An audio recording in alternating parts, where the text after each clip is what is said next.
Bonjour à toutes et à tous et bienvenue dans ce bilan de l'été 2018 du podcast Movies Nerd. Ça fait 3 ans qu'on le fait, 3 ans d'affilée. On a un peu de retard cette année, mais j'ai vu l'année dernière, on l'avait posté le même jour qu'on enregistre aujourd'hui, donc ça va en fait. Je me suis dit, on n'a pas tellement de retard que ça par rapport aux dernières années. Donc on enregistre aujourd'hui le 16 septembre 2018. J'essaierai de le sortir le plus rapidement possible. Voilà. Donc, pas mal de films. Enfin, Morgane va parler de pas mal de films. Ouais, on speed un petit peu sur voilà. certains, mais bon. Ouais, voilà, mais on a quand même un petit programme, même si je pense que avant de commencer ça, on va peut-être dire ce qu'on a pensé de l'été, même si on n'a pas vu beaucoup de films. Je pense qu'on a un peu tous le même bilan, mais ça on fera juste après les présentations. Donc moi c'est Axel, votre hôte comme d'habitude, et j'ai le plaisir de retrouver après 2 mois d'absence mes compatriotes sur le podcast Movies Nerd. Donc en commençant par Morgane, puisque vous l'avez déjà entendu. Salut. Salut. Comment tu vas ? Bah je vais bien, hein. Un bel été, je suis revenu tout bronzé des vacances.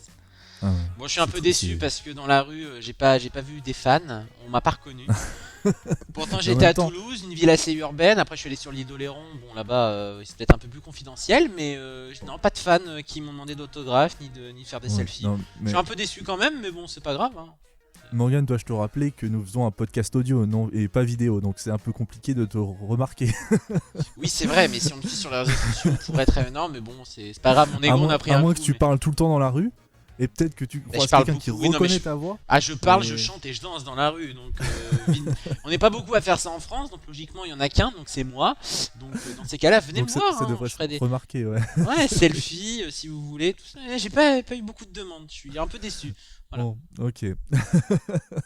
Et ensuite, on a Eddie. Salut. Salut. Comment tu vas ? Ça va. Très bien, t'as passé de bonnes vacances, enfin. Oui, ouais. Bah je suis en vacances. Oui, t'es en vacances maintenant, c'est vrai. T'as bossé pendant les vacances scolaires. J'ai bossé tout l'été et là du coup j'ai mes vacances pendant que tous les gamins ont repris l'école et ça c'est bien. Et il y a un des gamins dans ce podcast qui reprend l'école demain, justement. Ouais. Bah c'est bien, justement. D'ailleurs, est-ce qu'on peut dire que vous vous êtes rencontrés pour la première fois cet été ? On l'avait dit dans le dernier. Oui, ah bon ? Oui, mais on s'est vu. J'étais peut-être pas là. Ouais, on s'est vu, on a mangé une bonne pizza. Voilà. Oui. Et non, c'était sympa. Et j'ai eu mes vacances en Alsace. Voilà. Pendant que moi je bossais encore. Ouais. Donc c'était un peu compliqué pour se voir. Je pense qu'on aurait. Enfin, si j'avais pas bossé, on aurait peut-être essayé de faire un peu plus. Mais... On aurait fait une journée, je pense. Plus. Ouais, sûrement. Mais bon, là c'était un peu plus compliqué, mais c'est pas grave. C'était quand même sympa. Mieux que rien. Oui, voilà. Et puis, voilà. Tant que tu venais en Alsace, ça va aller. Mais je me serais senti con quand même de ne pas. Quand ce soit pas. De ne pas avoir payé hommage au patron, c'est ça ? Bah oui, quand même. Non, c'était très bien. Voilà, donc, pour parler du coup de cinéma, cet été, je sais que Eddie et moi-même, nous n'avons pas vu beaucoup de films. Moi, j'en ai vu 3. Pas beaucoup en salle. Moi, je sais que j'en ai rattrapé pas mal, du coup. T'en as rattrapé quelques-uns, donc on va parler aussi de rattrapage.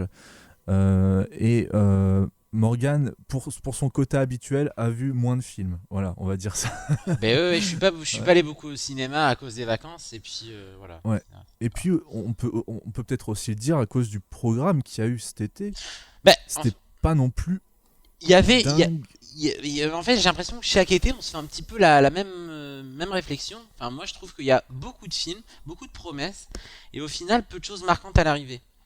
Ouais. Finalement, il y a peut-être on va dire 2 films qui se démarquent, mais alors le reste, c'est que de l'anecdotique à mort, quoi. Il y a des gros navets, hein, on va en parler. Il y a des films qui promettaient un petit moment sympa, puis finalement c'est largement dispensable, même. Voilà. Et il y avait des films qui promettaient énormément et finalement qui n'ont pas. Je suis sorti de là en me disant un peu déçu. Donc je trouve qu'il n'y a pas. J'ai pas eu la claque. Enfin si, j'en ai eu une, c'est tout. Normalement l'été, j'ai un grand souvenir de l'été 2016 avec Dernier Train pour Busan. Il y avait plein de films à ce moment-là. 2016, mais on est en 2018. Ouais. Ouais. Oui. Et l'année dernière, je me souviens plus, mais c'était pas un mauvais été non plus, mais c'était pas. Oui, quoi, l'année dernière. Qu'est-ce qu'on avait eu? On avait 200 battements par minute, pardon. 120. 120, 120 pardon. battements. Ah oui, oui, oui. Ouais. oui. Qu'est-ce qu'il y avait d'autre? Ouais, après Ouais. il y avait des films sympas comme Seven Ouais, Sisters, mais c'était vachement bien. Il y avait, ouais, il y avait des films sympas quoi. Mais là, mais pas des choses vraiment marquantes. Par exemple, je sais qu'en 2015, le film qui avait marqué notre été, c'était vraiment le Mission Impossible Rogue Nation, pardon, Oui. qui avait vraiment sauvé l'été 2015, qui était encore pire. Enfin, vraiment là, c'était en plus d'avoir pas beaucoup de films super, on avait aussi des grosses merdes genre Terminator Genesis, etc. Ouais. Donc non, voilà. Bah l'année Cet dernière, été, enfin après, Cet été, cet été est assez confidentiel. Il n'y a pas énormément de gros films qui ont vraiment tout pété, à part un, on va dire. Voilà. Mais ouais, non, c'est vrai que sinon, là je revois l'année dernière. L'année dernière, il y avait Dunkerque, il y avait The Amazing Spider-Man qui était pas mal, Que Dios nos perdone, il y avait Wind River ouais. qui était bien, Seven Sisters, Annabelle 2, Baby Driver. Enfin, il y avait quand Ouais, même des Baby trucs. Driver, Là, ouais. Ouais, là, voilà, il y a pas vraiment non plus un film vraiment super marquant, quoi. ouais, ça me rappelle un peu, comme je dis, l'été 2015, oui, avec Mm. avec Mission Impossible comme seul, on va dire, réconfort, Sauveur. comme seul sauveur, ouais, c'est ça. Ouais. Et dis-toi, enfin, toi, comme t'as vu qu'un seul film, donc, En c'est que salle, le reste ne devait pas bon, enfin, te ouais, puis parler bah, plus que ça. pas trop le temps non plus, en Ouais. fait. Hmm. Ouais, Donc non, ok. à part un certain film d'animation, Ouais, voilà. voilà. Ok, bon, ben voilà, maintenant on a fait rapidement le bilan de cet été, donc un été assez moyen, mais il y a quand même des petites pépites dans cet été moyen, on va dire. Donc, on va commencer tout de suite avec un film on a vu tous les trois, et heureusement, parce qu'on l'attendait tous énormément. C'est Les Indestructibles 2, donc toujours réalisé et scénarisé par Brad Bird, sorti le premier en 2004. Celui-ci il est sorti le 4 juillet 2018. Et donc on continue directement l'histoire continue directement après le premier, on est directement plongé dans l'histoire, et je vais peut-être laisser la parole à Eddie, puisqu'il a écrit une critique aussi sur le site, donc vous pouvez aller la voir. Qu'est-ce que tu as pensé Oui, de c'est vrai. Indestructible 2, et est-ce que est-ce qu'il a, par rapport à tes attentes, est-ce que tu as été comblé? Voilà. Bah oui, parce que parce que Brad Bird arrive à relancer le truc tout en le réinventant. Donc du coup c'est cool quoi, parce que c'est à la fois une vraie suite du premier, mais c'est à la fois un vrai film à part aussi. Et Ouais. moi je pense que c'est ce qui fait vraiment sa force en fait. Mhm. Ouais. Donc voilà, principalement ce serait ça. Après évidemment c'est du Pixar, donc l'animation bah c'est fou. Comme d'habitude, et puis bah, qu'est-ce que c'est drôle quoi. Enfin en soi c'est au-delà de ça, je pense même qu'on pourrait dire c'est une vraie comédie parce que c'est très enfin Jack enfin moi je me rappelle du court-métrage qu'il y avait eu sur Jack. Ouais. Le court-métrage justement avec sa babysitter, et on est vraiment dans cet esprit-là en fait, et c'est génial parce que c'est un personnage qui pourrait paraître anodin, c'est le bébé de la famille quoi, et on se dit que ben en fait ils arrivent vraiment à en saisir tout le potentiel pour faire enfin c'est un peu le défouloir en fait, ils peuvent tout se permettre, et ça rend très bien. Et ensuite le scénario, ben moi je trouve que tout tombe en fait sous le sens. Ouais. Les enfants grandissent, le père de famille qui fait sa petite crise de la quarantaine, enfin, c'est vraiment c'est très bien écrit, et en plus et ça se réinvente quoi, c'est pas exactement comme le premier, même si forcément il y a plein de liens. Ouais. L'univers c'est le même, donc c'est un film qui passe vraiment c'est comme une suite devrait être tout le temps quoi. C'est une suite qui passe vraiment à la deuxième pour y aller à fond. Là, et avec les avantages d'avoir un film d'animation, donc les acteurs ne vieillissent pas. Exactement. Et du coup, oui, c'est comme beaucoup de suites, c'est plus axé sur l'efficacité. C'est moins on pose pas d'univers, donc forcément on peut plus se concentrer sur l'action, mais c'est ce qu'on attend aussi d'un film comme ça, et c'est pas pour autant, je trouve, que le propos n'est pas là derrière.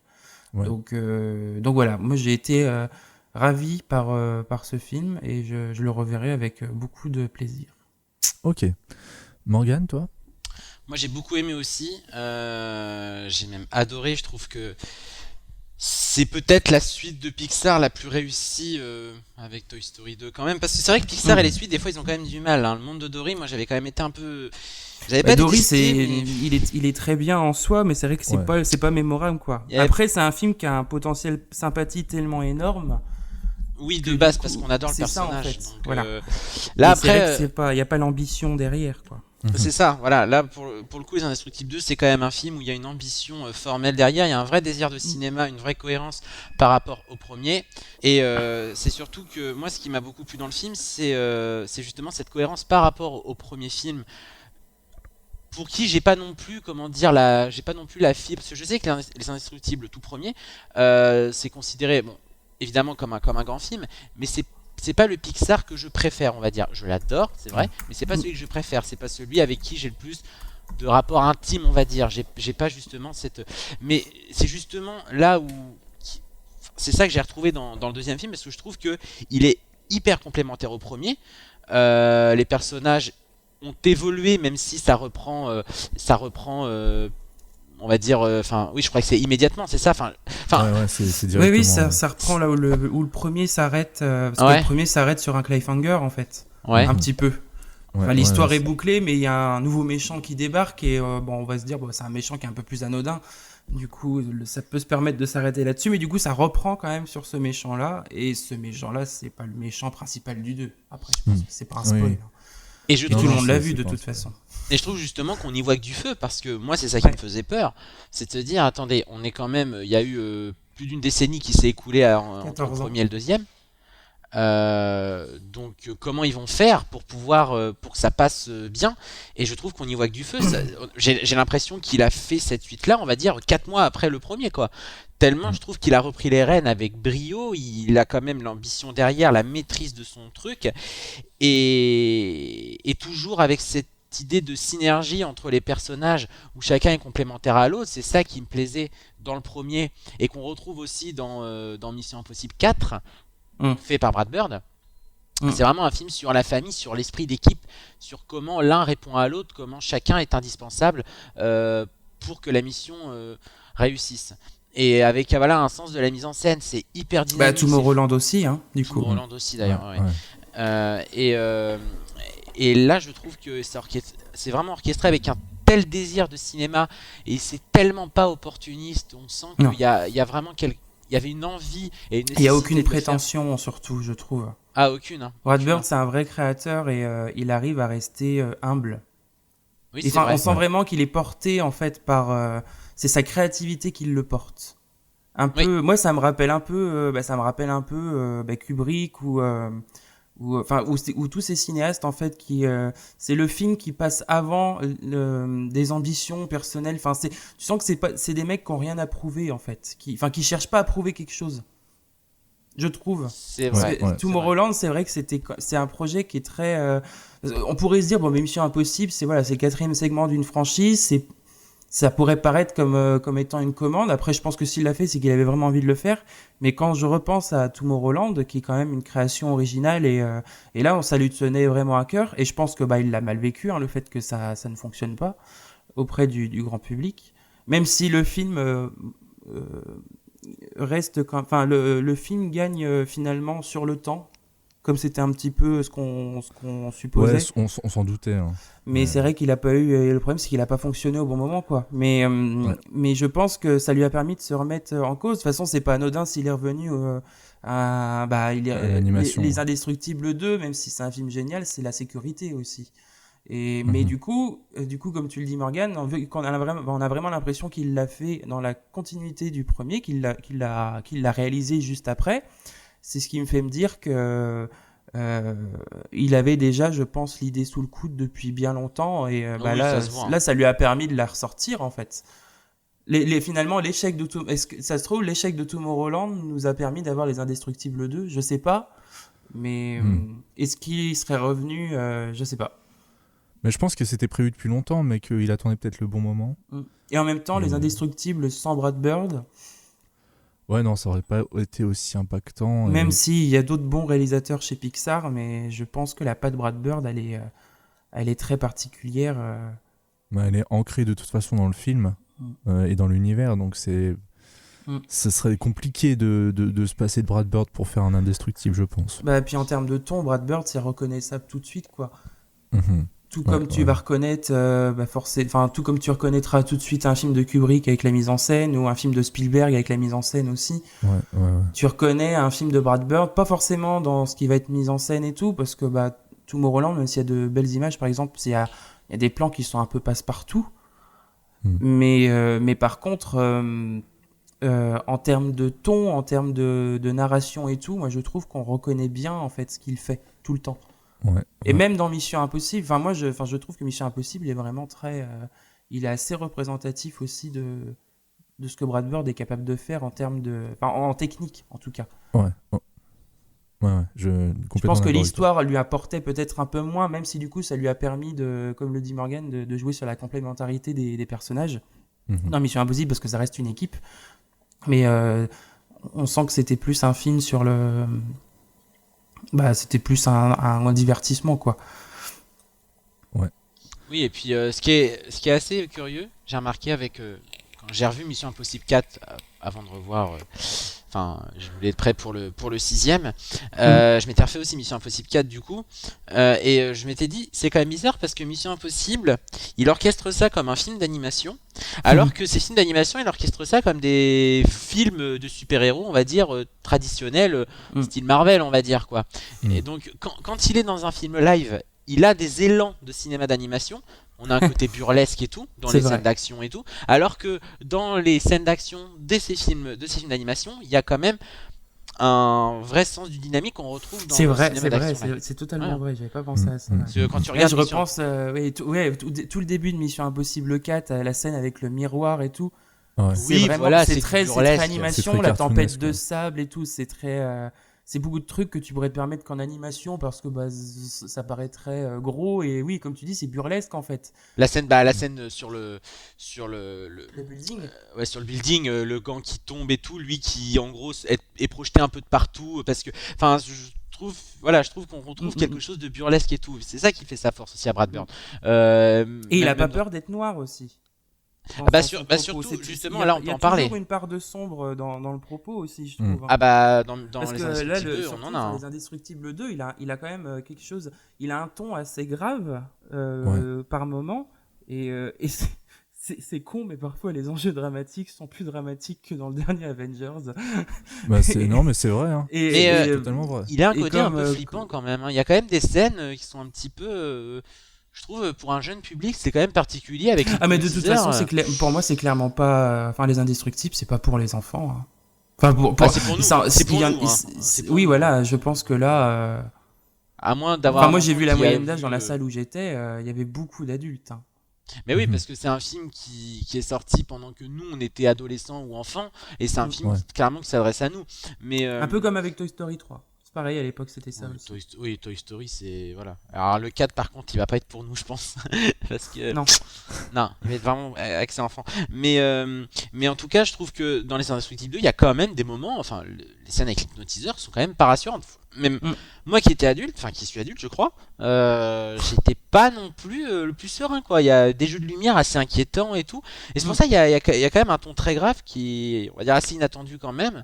Et qui prouve justement une certaine audace et que c'est une alternative aussi à Marvel, à DC Comics, quoi. Il revient parce que les Indestructibles tout premier, il est sorti à l'époque 2004, donc il est sorti, il y avait il y avait même pas Iron Man encore. Batman Begins. Non, il y a 2004, la même année. c'est Spider-Man 2, surtout. Il y avait les X-Men, il y avait Spider-Man, il y avait aussi des films de super-héros, mais qui n'étaient pas dans des univers, tout ça. Mais qui avait un ton plus grave aussi, je trouve. Oh bon, ça oui. Mais forcément. Mais là, du coup, il sort aussi les Indestructibles 2 à un moment où les films de super-héros sont un peu, c'est un peu l'âge d'or. Enfin, enfin, après on pense qu'on veut. Ou la descente. Ou la descente, oui. Bah, techniquement, c'est l'âge d'or parce que ça cartonne. Voilà, c'est ça. Après, c'est plus subjectif comme réponse. Mhm. Mais il le sort au bon moment et ça fait du bien. Il y a un côté un peu, c'est un vent de fraîcheur et puis en plus de ça, il fait quand même Mais on un film. l'attendait plus en plus, nous. En plus, ah oui, oui. Et, ça fait du bien. Franchement, c'est une petite bouffée d'air frais et dans le genre et dans tout ce qui est sorti cet été quand même, quoi. C'est un des films qui se démarque le plus. Enfin, c'est le Ouais, deuxième c'est film, je clair. trouve, qui se démarque le plus. Et le géant de fer était sombre aussi. Hein. Ah bah oui, et plus audacieux, c'est la fin du géant de fer quand même. Voilà. Ok, donc ouais, moi je pense à peu près la même chose que vous, clairement, c'est un film que j'ai énormément apprécié. Le premier, c'était le deuxième Pixar que j'ai vu au cinéma. J'avais vu le premier, c'était Le Monde de Nemo, et après celui-ci. Et donc voilà, ça m'a assez marqué, et là encore, je l'attendais énormément, et je suis j'ai pas non plus été énormément surpris, parce que je savais que ça allait être très bien.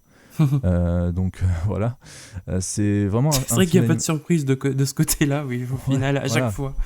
C'est clair. En tout cas, ce qui m'a beaucoup marqué, c'est vraiment, c'est toujours un film d'animation, un grand spectacle, mais cette fois-ci, c'est avec des ambitions visuelles encore plus grandes que pour le premier.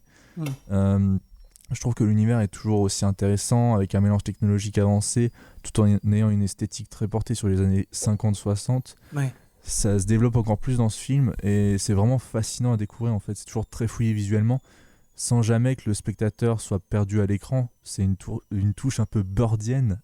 C'est vrai, non, c'est vrai. Que j'apprécie tout particulièrement, par exemple, comme dans par exemple, Tomorrowland, pour moi, c'est l'exemple parfait de ce que Brad Bird peut faire. Et là, je trouve qu'il fait toujours la même chose. C'est du rétro-futurisme. C'est ça, et moi, ça me plaît énormément. C'est vraiment un univers qui me parle.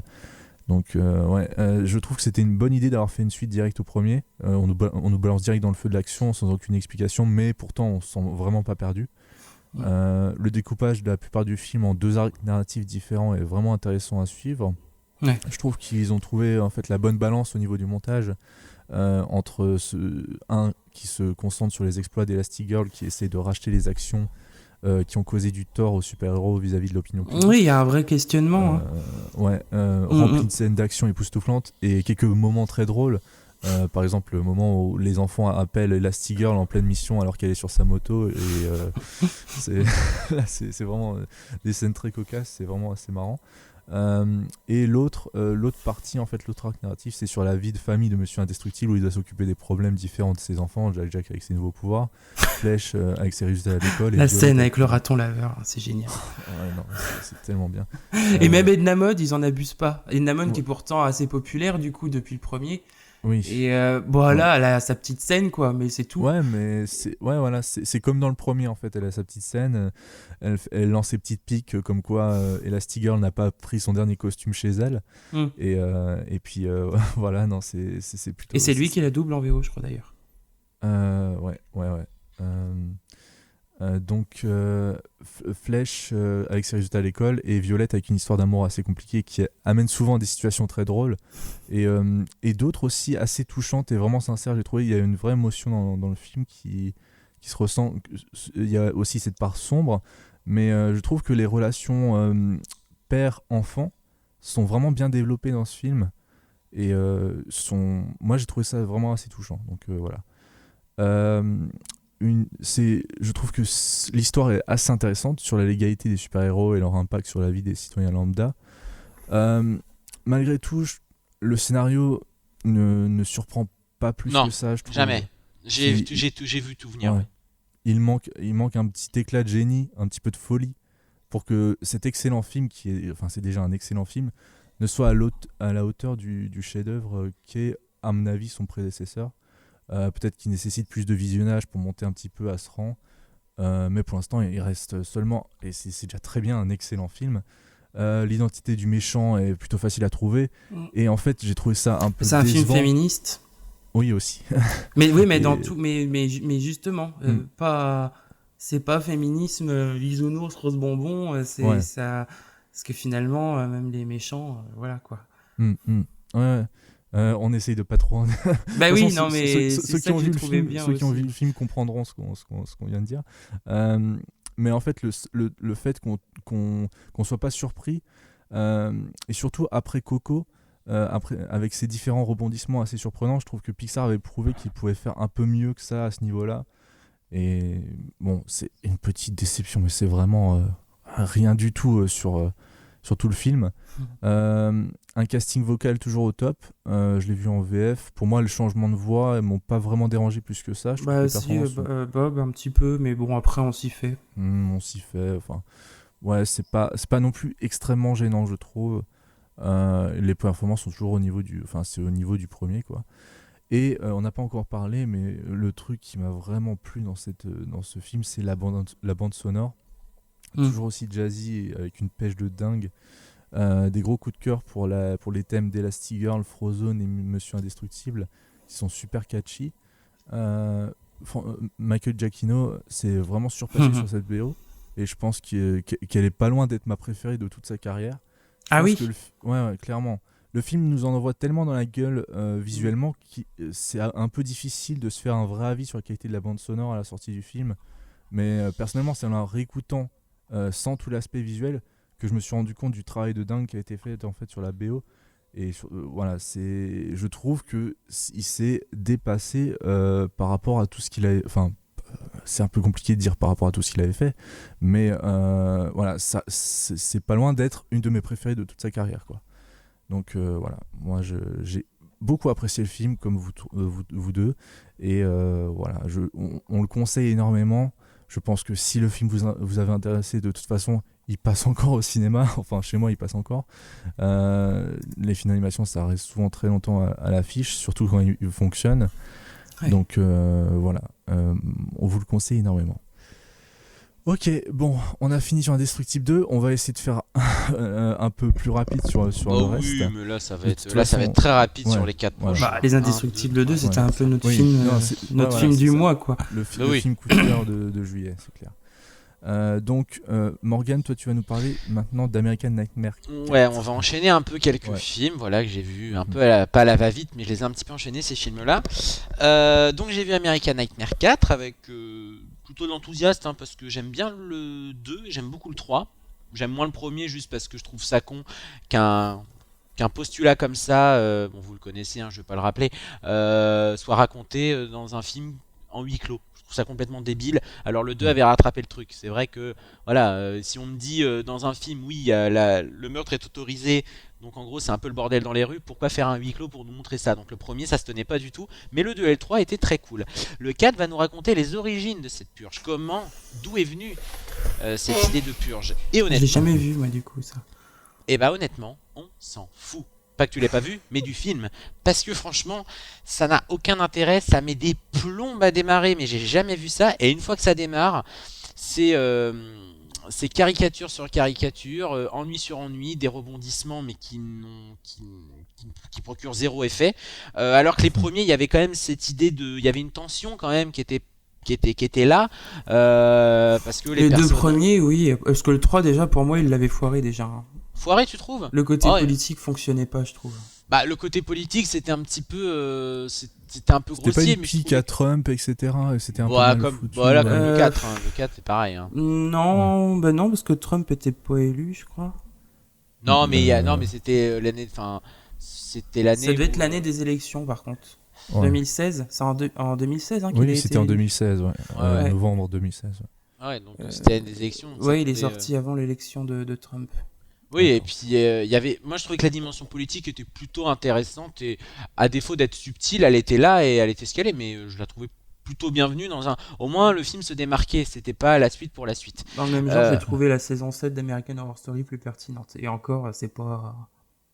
J'ai vu que les deux premiers épisodes de la saison 2. Mais là, le problème d'American Nightmare 4, c'est qu'il nous raconte un truc dont on se fout. Il prend son temps, mais je crois qu'il y a au moins 25 minutes d'attente avant que ça démarre, et le film fait, je crois, 1h35. C'est vraiment cliché. Enfin, l'histoire d'espèces de néo-nazis blonds qui veulent aller. C'est ridicule, il n'y a rien qui va à la mise en scène. Elle est mais vraiment aux fraises, clairement. Aucun intérêt, c'est nul, c'est chiant, mal réalisé, il n'y a aucune tension, zéro. Dans le genre suite, je suis allé voir Tamara 2 parce que j'ai beaucoup aimé le premier. Je trouvais que le premier était un film beaucoup plus profond et beaucoup plus touchant qu'il n'y Et la paraissait. transition, et oui, quand même. Ouais, finalement, ouais. Et bah, qu'est-ce que j'ai pensé du deuxième? Bah, à peu près la même chose que le premier. Bon, je suis peut-être moins séduit, parce que le premier avait créé quand même la surprise. En général, c'est toujours ça, les premiers volets qui nous surprennent. Mais là, je trouve que ça fait quand même son job. C'est mignon tout plein, rempli de bons sentiments. Ça dit des choses sur la tolérance. Bon, ça idéalise un petit peu la ville de Paris. Moi qui vais de plus en plus souvent à Paris, je peux vous garantir que bah, je suis bien content de retourner chez moi.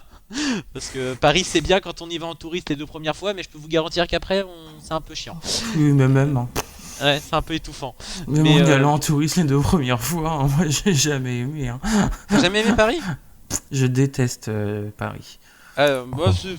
Paris, Ouais, je ne fais vraiment qu'y passer pour traverser la France, c'est tout. Je supporte pas Paris. Ah, mais... Désolé hein, à tous les Parigots qui nous écoutent, mais moi j'aime pas Paris. Mais, On fait tout un pataquès de cette ville et bah, effectivement, à part le côté touristique qui est joli, parce que ça reste une belle ville, moi je... Et pratique, c'est pratique parce que finalement c'est une ville qui dort pas, donc on peut se balader la nuit en métro, tout ça, bon voilà, ça à la limite c'est cool. Mais bref, du coup, donc c'est un film qui remplit bien son contrat, voilà, si vous avez aimé le premier, logiquement le deuxième va passer, si vous n'avez pas aimé le premier, ne regardez pas le deuxième, mais il y a quand même voilà, des petits trucs qui marchent, la fin j'ai été ému, je dois dire. Il y a des acteurs qui m'ont surpris, comme Jimmy Labeu, hein, le célèbre podcaster, là, tout ça. Et bah, il est excellent, il est super drôle dans le film, non, mais c'est vraiment. un super bon acteur. Ouais, il est bon, hein. C'est ironique ou pas? Non, c'est vrai. Ah, c'est d'accord, vrai. non, mais Je le pense vraiment, même dans ses. Enfin, je sais pas si. En tout cas, moi j'ai vu quelques-unes de ses vidéos YouTube et il est vraiment très bon. Il est bon, hein, c'est un bon acteur, hein, franchement. Ouais, on dirait un jeune Benoît Poulvord. Exactement. Ouais. Il a la même énergie et tout. Voilà, et... il a la même énergie, etc. Et Ouais. c'est sans faire le cliché du belge, bien sûr. Il y a Blanche Cardin en plus. Ouais. Oui, alors elle a été. Alors voilà, c'est le petit défaut du deuxième, c'est que dans le premier, il y avait des seconds rôles qui étaient assez irrésistibles, comme Sylvie Testu en maman un peu inquiète. Parce que là, il y a plein de guests en fait. Hein. Ouais, il y en a un. Mais Bruno Salomon, bon, Annie Cordy, voilà. Mais...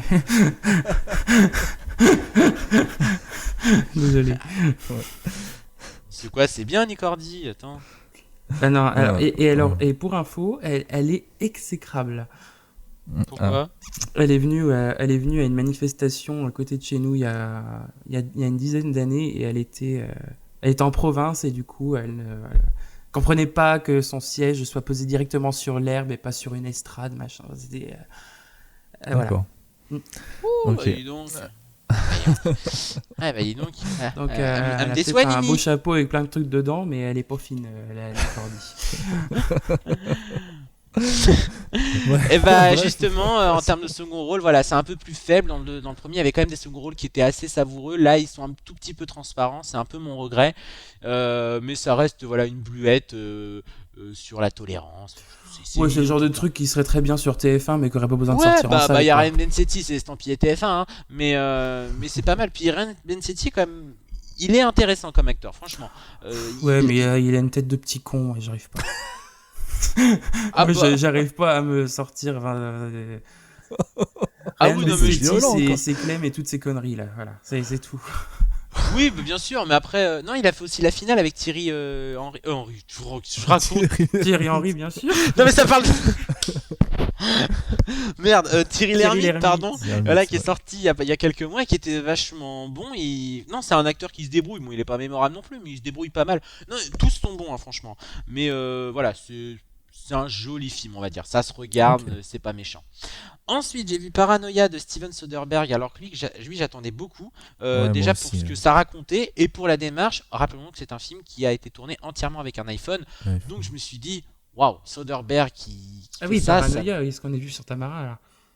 Ah non, pas non. J'ai fait une Tamara transition. entièrement tourné à l'iPhone.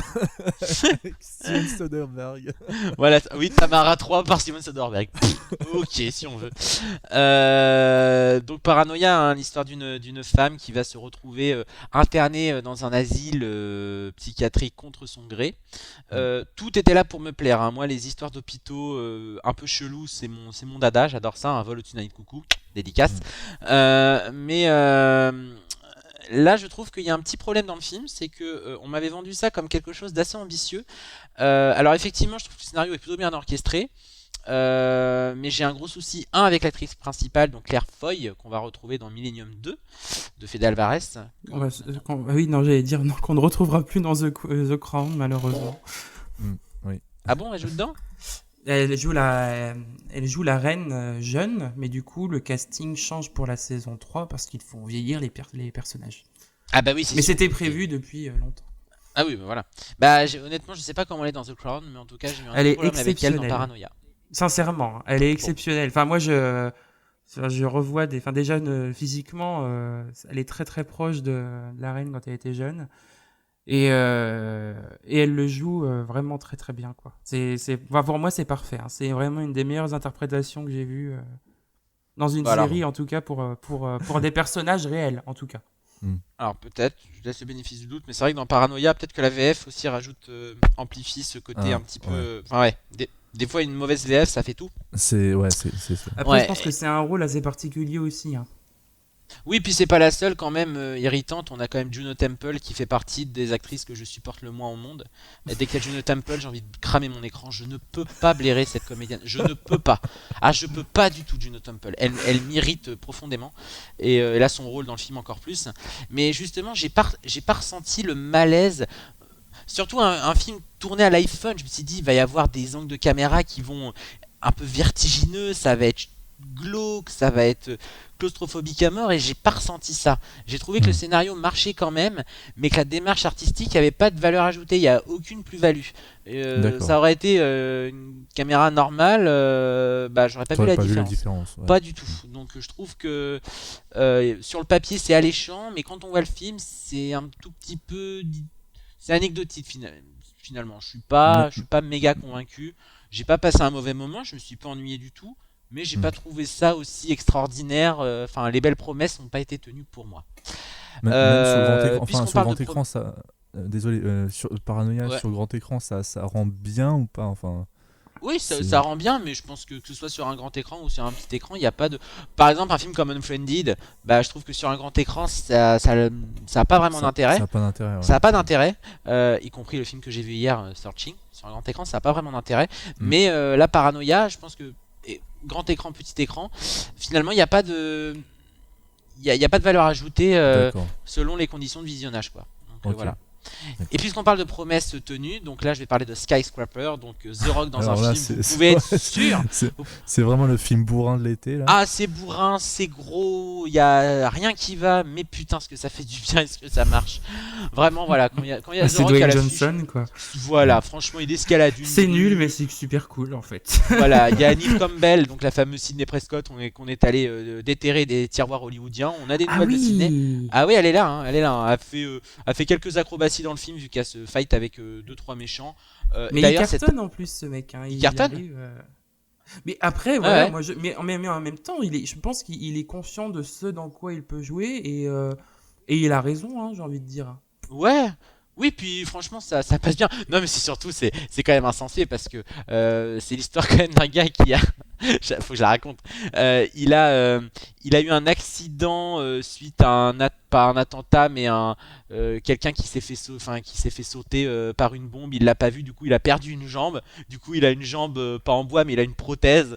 Donc du coup c'est quand même l'histoire d'un mec qui va escalader une grue malgré sa prothèse, quoi. Ah oui, c'est quand même assez énorme, quoi. Ah oui, il escalade une grue, il saute de tour en tour dans un truc en flamme. Enfin, c'est assez gros, mais voilà, c'est à l'image des muscles de Dwayne Johnson, quoi. C'est gros, c'est bourrin, c'est impressionnant. Parfois, c'est pas très joli non plus, mais en tout cas, parce que ça San marche. Andreas, ça avait de la gueule quand même. Ouais, quand même. Oui, puis il a quand San même Andreas, le chic de s'en tourner c'était avec. assez impressionnant. Parce que bon, je l'ai acheté en Blu-ray, moi, c'est pour dire à quel point. Non mais j'ai une sympathie pour non, pas fanboy, mais c'est vrai que moi j'avais bien aimé. Et bon, c'est dans une opération Amazon, hein, comme souvent. Mais c'est vrai que du coup, ça rend bien, quoi. Et, oui, c'est assez. C'est bien fait, quoi. C'est un film qui fonctionne bien en termes de film catastrophe. Oui, bah là c'est pareil, on est un petit peu dans un mix très popcorn bourrin de La Tour Infernale et de Die Hard, mais finalement ça fait vraiment son boulot par rapport à ce qui sort cet été qui remplit même pas leurs promesses. Bah là je trouve que franchement ça fait du bien, j'ai regardé ça, bah, j'étais rincé après, je fais ok, enfin vidé plutôt je suis ok. C'était Après, cool, c'est j'ai passé pareil, un bon hein, moment. tu sais, Die Hard et tout, comment que c'était perçu quand c'est sorti, je sais pas. Hein. Ouais, il Ouais. y avait Non mais ouais, ouais, Die Hard, je pense pas que ça a la même ambition là. Mm. non, Die Hard c'était Ouais, plus beaucoup plus ambitieux forcément. Mais là il y a puis d'ailleurs il y avait de l'humour aussi, c'était drôle. Là c'est drôle mais Ouais, là, ça doit être malgré sérieux, là, par contre. ouais, c'est Ouais. un peu sérieux quand même si je pense que Dwayne Johnson sait que c'est pas comment dire, c'est pas Al Pacino quoi. Donc Ça, c'est donc sûr. il a Mais il il sait est très bien conscient hein, de tout ça. Hein. C'est un mec qui est loin d'être con, hein, Dwayne Johnson, je Bah non pense. non. oui, voilà, c'est ça. Il- C'est pour ça que moi j'aime bien en fait, c'est parce que bah de toute façon il sait Ouais. qu'il peut faire que des trucs bourrins, donc Ouais, j'aime bien aussi, j'ai il une va pas sympathie essayer de pour créer de lui. l'émotion alors qu'il n'y a pas besoin en fait. Puis il est cool, le mec est cool. Oui, oui, Par et contre, puis ouais. c'est ça quoi, c'est qu'en dehors c'est quelqu'un apparemment qui est vraiment, enfin, qui est très sympathique, Bah qui joue beaucoup de sa notoriété pour plein de bonnes choses, donc c'est le bien. prototype même du gars qui vraiment c'est le monsieur muscle mais c'est un vrai sucre quoi. Mm. Un peu comme voilà John Café dans la ligne verte quoi, c'est le mec qui fera pas de mal à une souris quoi. Jason Enfin Momoa quoique, aussi apparemment il est comme ça. j'aimerais pas l'avoir en tant que beau-père quand même hein, parce que je pense que si jamais tu fais du mal à sa fille, ça rigole pas en fait de famille, je peux te dire qu'avec lui ça fait le droit. Hein. Un coup de poing sur la table, toute la table tremble. Hein. Mais non mais il voilà, n'y a plus de table.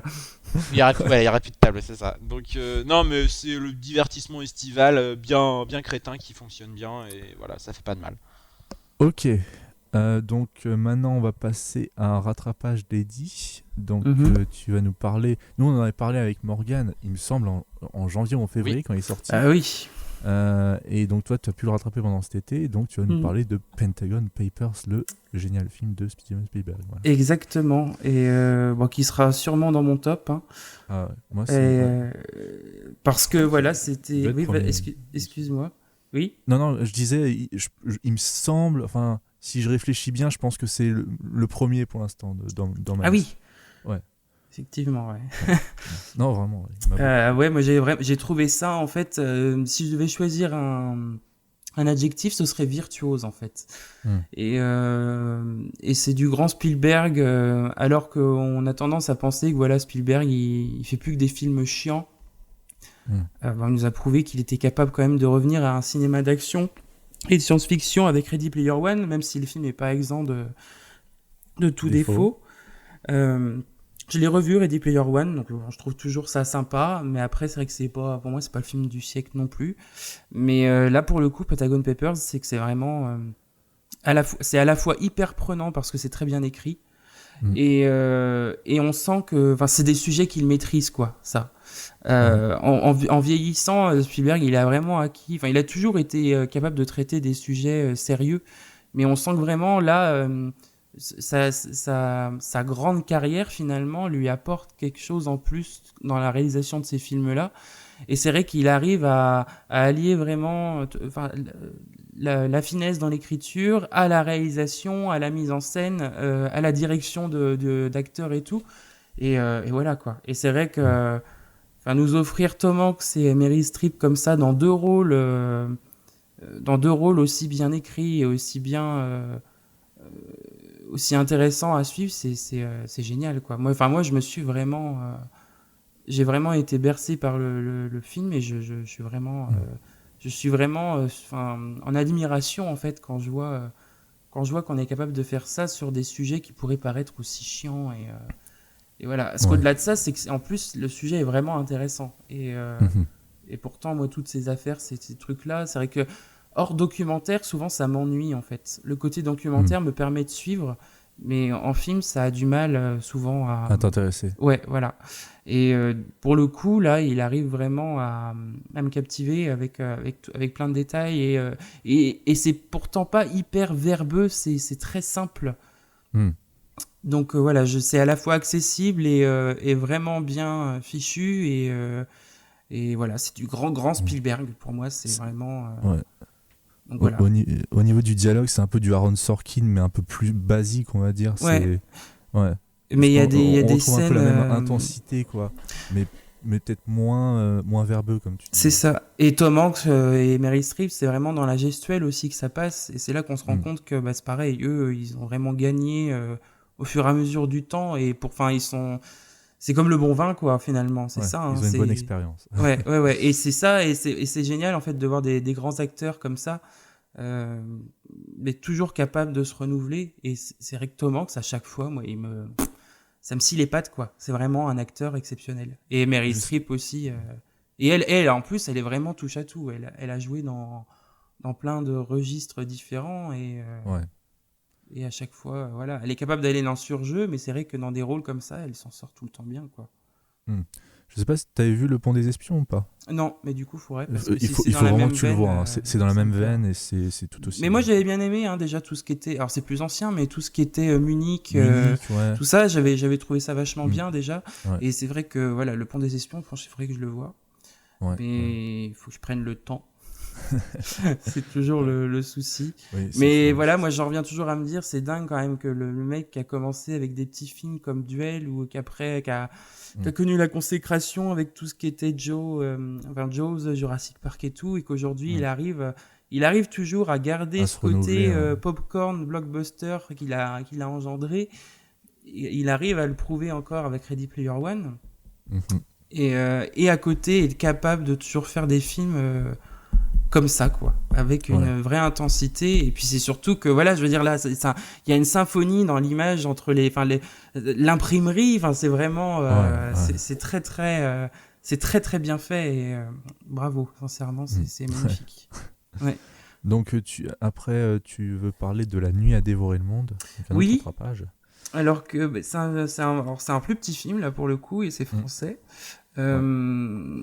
En fait, c'est con, j'aurais dû faire l'inverse. J'ai vu Dans la brume avant La Nuit à dévorer le monde, mais tant pis. Okay. Mais c'est pas grave. Donc c'est un film français avec des zombies. Voilà. Donc déjà c'est suffisamment rare pour être souligné. Et ce qui est cool, c'est que cette année, du coup, le cinéma français nous aura quand même offert deux films de genre. Deux films de genre, autres que de la comédie ou du drame. Ou de l'horreur. Bon, là, c'est un peu plus dans l'horreur, La Nuit à dévorer le monde. C'est un film sur la solitude, principalement, et qui en traite assez bien, même si, moi, j'ai quand même été assez déçu, en fait. Le problème, c'est que traiter de la solitude, c'est bien, mais le bout d'un moment, c'est que le film ne raconte rien, en fait. Et du coup, les zombies, c'est un peu comme dans The Walking Dead, c'est plus un prétexte qu'autre chose, donc ça me gêne pas en soi. Mais voilà, moi je m'attendais tu vois des zombies dans le film? Ah oui, tu en vois, et t'as du gore et tout, c'est... Ok, d'accord. Non, c'est très bien. Et les maquillages sont correct. très bons, il n'y a pas de souci. Après, voilà. Bon, après, Denis Lavante, clairement, là, c'est un peu une blague dans ce film-là, ce rôle-là. S'il est nommé au César pour un truc comme ça, franchement, ça n'a pas de sens. Mais voilà, après, oui, c'est très bien mis en scène. Visuellement, il y a une ambiance qui est vraiment excellente. Et l'ambiance générale du film est très, très bonne. L'acteur, c'est celui qui avait joué dans Oslo 31 août. Film que j'avais pas réussi à regarder, parce que je m'étais fait chier. Voilà, je suis franc. Mais l'acteur est très bon. L'acteur est très très bon, et ce film-là n'est pas mauvais, mais moi je m'attendais... Il manque un truc, en fait. Il m'a manqué quelque chose. D'accord. Voilà. Pourtant, j'ai pas de souci avec les films qui peuvent traiter de la solitude ou de l'ennui, ou par exemple, j'y arrive avec Sofia Coppola, et alors qu'elle est quand même pas réputée pour être la réalisatrice la plus nerveuse qui soit. Mais là, c'est vrai que je sais pas. Il m'a manqué un truc, et en fait, je trouve que le film n'a pas vraiment de direction précise. Et c'est ce qui me manque un peu. D'accord. Voilà. Okay. Mais après, je vous encourage à le voir quand même. Ne serait-ce que pour pouvoir en parler, parce que c'est important que des films comme ça se fassent aussi chez nous. Ouais. Et voilà, après c'est un film qui n'est pas prétentieux ou quoi que ce soit. Hein, donc c'est pas le film de genre chiant comme la France a essayé d'en faire quelques fois. Voilà. Là, mais le problème, c'est que c'est pas vraiment un bon film de zombies, quoi. D'accord. Okay. C'est un petit peu ce qui est dommage, en fait, je pense, dans Dans le Ouais. bilan global du film, c'est ça. C'est que ça aurait C'est été plus un cool, film sur la solitude que un c'est film de ça. zombie. C'est en fait Ok. c'est un vrai drame qui est plutôt bien orchestré, mais le problème c'est que son prétexte sert à rien en fait, presque. Ouais. C'est un petit peu ce qui est D'accord. dommage. Ok. Voilà. Donc on va passer maintenant à Morgane et on va repasser au film de l'été 2018 avec Ant-Man et la Guêpe, film que tu n'attendais pas tellement que ça, mais tu attendais un petit. Enfin, t'avais dit que le film avait l'air intéressant quand on parlait des bandes annonces. Ouais. Et Oui, c'est vrai. moi je Mais disais de là parler d'attente. jamais de la vie je vais voir ça. J'en ai marre des films Marvel. J'en pouvais plus d'Avengers, donc tu vas le voir. Oui, mais j'y suis allé et franchement, j'ai passé un très très bon moment. Ok. Je trouve qu'après Avengers, qui était un peu plus sérieux dans la camaraderie, on va dire, Mhm. ça fait du bien. Là, je trouve le premier avait ce défaut qui de base était réalisé par Edgar Wright, et donc il y a eu un changement de réalisateur et ça se sentait, on sentait bien que c'était un peu le film saboté. Ouais. Et qui n'avait pas la personnalité ou la patte de son auteur. Là, je dis pas non plus qu'il y a une patte très marquée, mais au moins, on sent que c'est un film qui est fait de A à Z par la même personne. Voilà, je trouve que il y a des enjeux qui sont légers par rapport aux enjeux globaux du MCU. Mhm. Mais parce que c'est vraiment un film léger, hein. On n'est pas du tout dans un. C'est juste l'histoire d'une personne qui fait de Evangeline Lilly, donc la guêpe, donc qui va retrouver sa mère. C'est juste ça, hein, l'enjeu. Hein. Mais il n'y a pas vraiment, ça n'a pas d'incidence, on va dire concrète et énorme sur Le MCU. Le MCU, voilà, en général. Mais je trouve que c'est là où le film puise sa force finalement, c'est d'être une petite parenthèse bien sympathique, bien rythmée. En termes de mise en scène, il y a des choses qui m'ont vraiment plu par rapport au premier. Il y a un jeu sur l'échelle, voilà, sur le petit, le grand, le géant aussi, le minuscule. Et je trouve que c'est assez ludique finalement. Le héros très charismatique, Paul Rudd. Ouais. Je trouvais que dans le premier, il était assez inexistant, il avait un peu du mal et tout.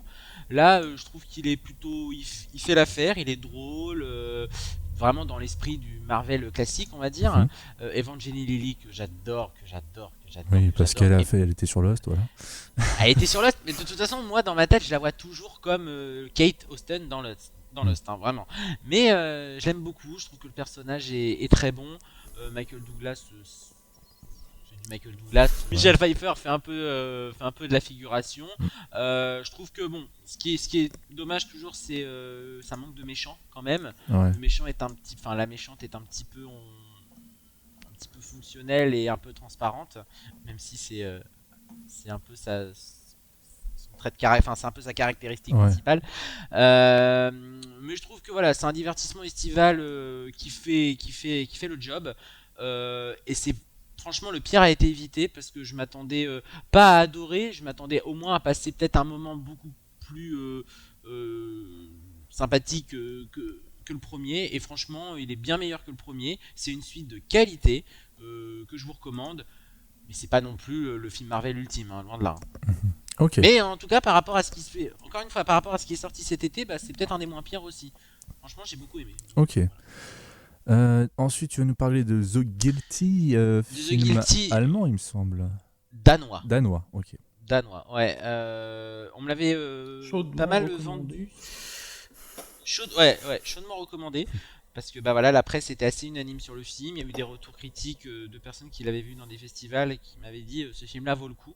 Ouais. Donc c'est un huis clos, hein, l'histoire d'un agent de police qui travaille dans une centrale d'appel, qui va devoir gérer une histoire d'enlèvement, mais on va juste avoir son point de vue à lui. On va pas sortir du bureau, donc tout va se passer au téléphone, mais à aucun moment on va avoir un plan sur l'extérieur, ni voir la victime.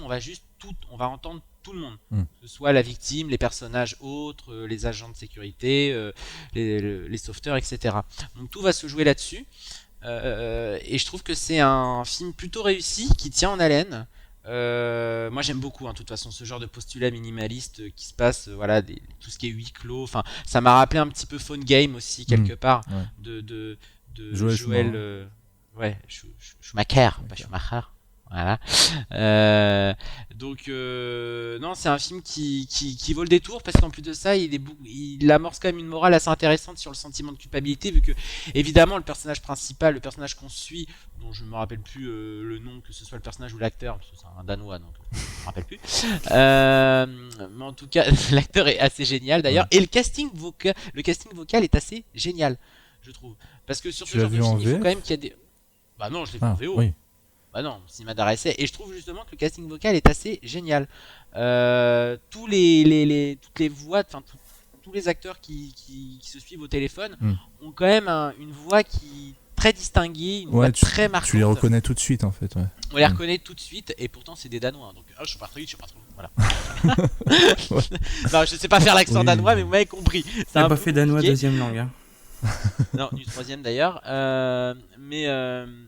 Mais en tout cas, je trouve que c'est un film intéressant parce que ça dit des choses, voilà, sur le personnage est quand même très creusé finalement. C'est pas juste un flic lambda qui est posé là, c'est un flic qui a un passé et toutes les actions qu'il va faire, tout ce qu'il va être amené à faire, que ce soit héroïque ou pas, y a une justification derrière, il y a une vraie motivation personnelle et c'est petit à petit qu'on va apprendre des choses sur sa vie et je trouve que ça dit vraiment de choses sur la culpabilité, sur le doute et il y a quand même un petit twist final qui est quand même assez bien amené et pour le coup assez inattendu qui fait quand même revoir le film voilà, à l'envers et je trouve que c'est un bon petit film. C'est pas la claque attendue parce que c'est vrai qu'on m'avait vendu ça comme le polar choc, mais ça reste un bon moment, un bon thriller avec un postulat qui se tient de la première à la dernière seconde. Et voilà. donc juste une question, de la première seconde jusqu'à la dernière, c'est qu'un huis clos, on sort jamais. Jamais. Ok. On sort jamais. D'accord. Très bien. Passons à Eddie avec un autre attrapage sur Ghostland. Oui, résulte pas trop vite. Oh. Non, parce que alors justement, si je dis ça comme ça, c'est parce que c'est Morgane en fait qui me l'avait recommandé. Donc il l'avait recommandé de manière générale, donc du coup j'avais suivi son impression. Parce qu'au départ, moi je voulais pas le voir, ça me bottait pas. Et voilà. Et du coup, c'était utile. Oui, bah voilà, il n'y a pas oui, pas non, mais besoin j'ai même pas de d'explication. raison. Non, c'est que ça me tentait pas. Et donc je l'ai vu et bon, j'aurais mieux fait de pas le voir. J'aurais mieux fait de pas le voir. Non, mais c'est surtout que Morgane marque des trucs très intéressants en message privé que je ne dirai pas ici. Donc oui, non, en fait, je ne comprends pas l'avis de... En fait, le film a divisé, il y a ceux qui, comme moi, n'ont pas compris l'engouement, et il y a ceux qui, justement, étaient dans l'engouement. Et donc moi, je ne comprends pas l'engouement, en fait, autour de ce film. Je vois pas en quoi ça réinvente le genre de l'horreur ou du thriller, machin. J'ai trouvé ça suranné, en fait. C'est le genre de truc qu'on a déjà vu, mais alors... des milliers de fois et dans un style pareil, hyper dépassé et en plus avec une espèce de morale dégueulasse. Enfin, j'ai vraiment trouvé ça raté en fait. D'accord. Voilà. J'ai rien d'autre à dire de plus. Très bien. Et j'ai même rien à dire sur Mylène Farmer. Enfin, elle est pas terrible dans le film, mais bon, c'est pas, voilà quoi. Non, mais je sais pas quoi vous dire de plus quoi. Non, mais t'as pas aimé, c'est très bien. Voilà. Donc du coup, peut-être que t'as plus aimé Sans un bruit. Pour le coup, oui. Ouais. Voilà, donc un autre rattrapage de cet été. Et là, pour le coup, oui, j'ai trouvé ça beaucoup plus réussi et beaucoup plus ambitieux aussi.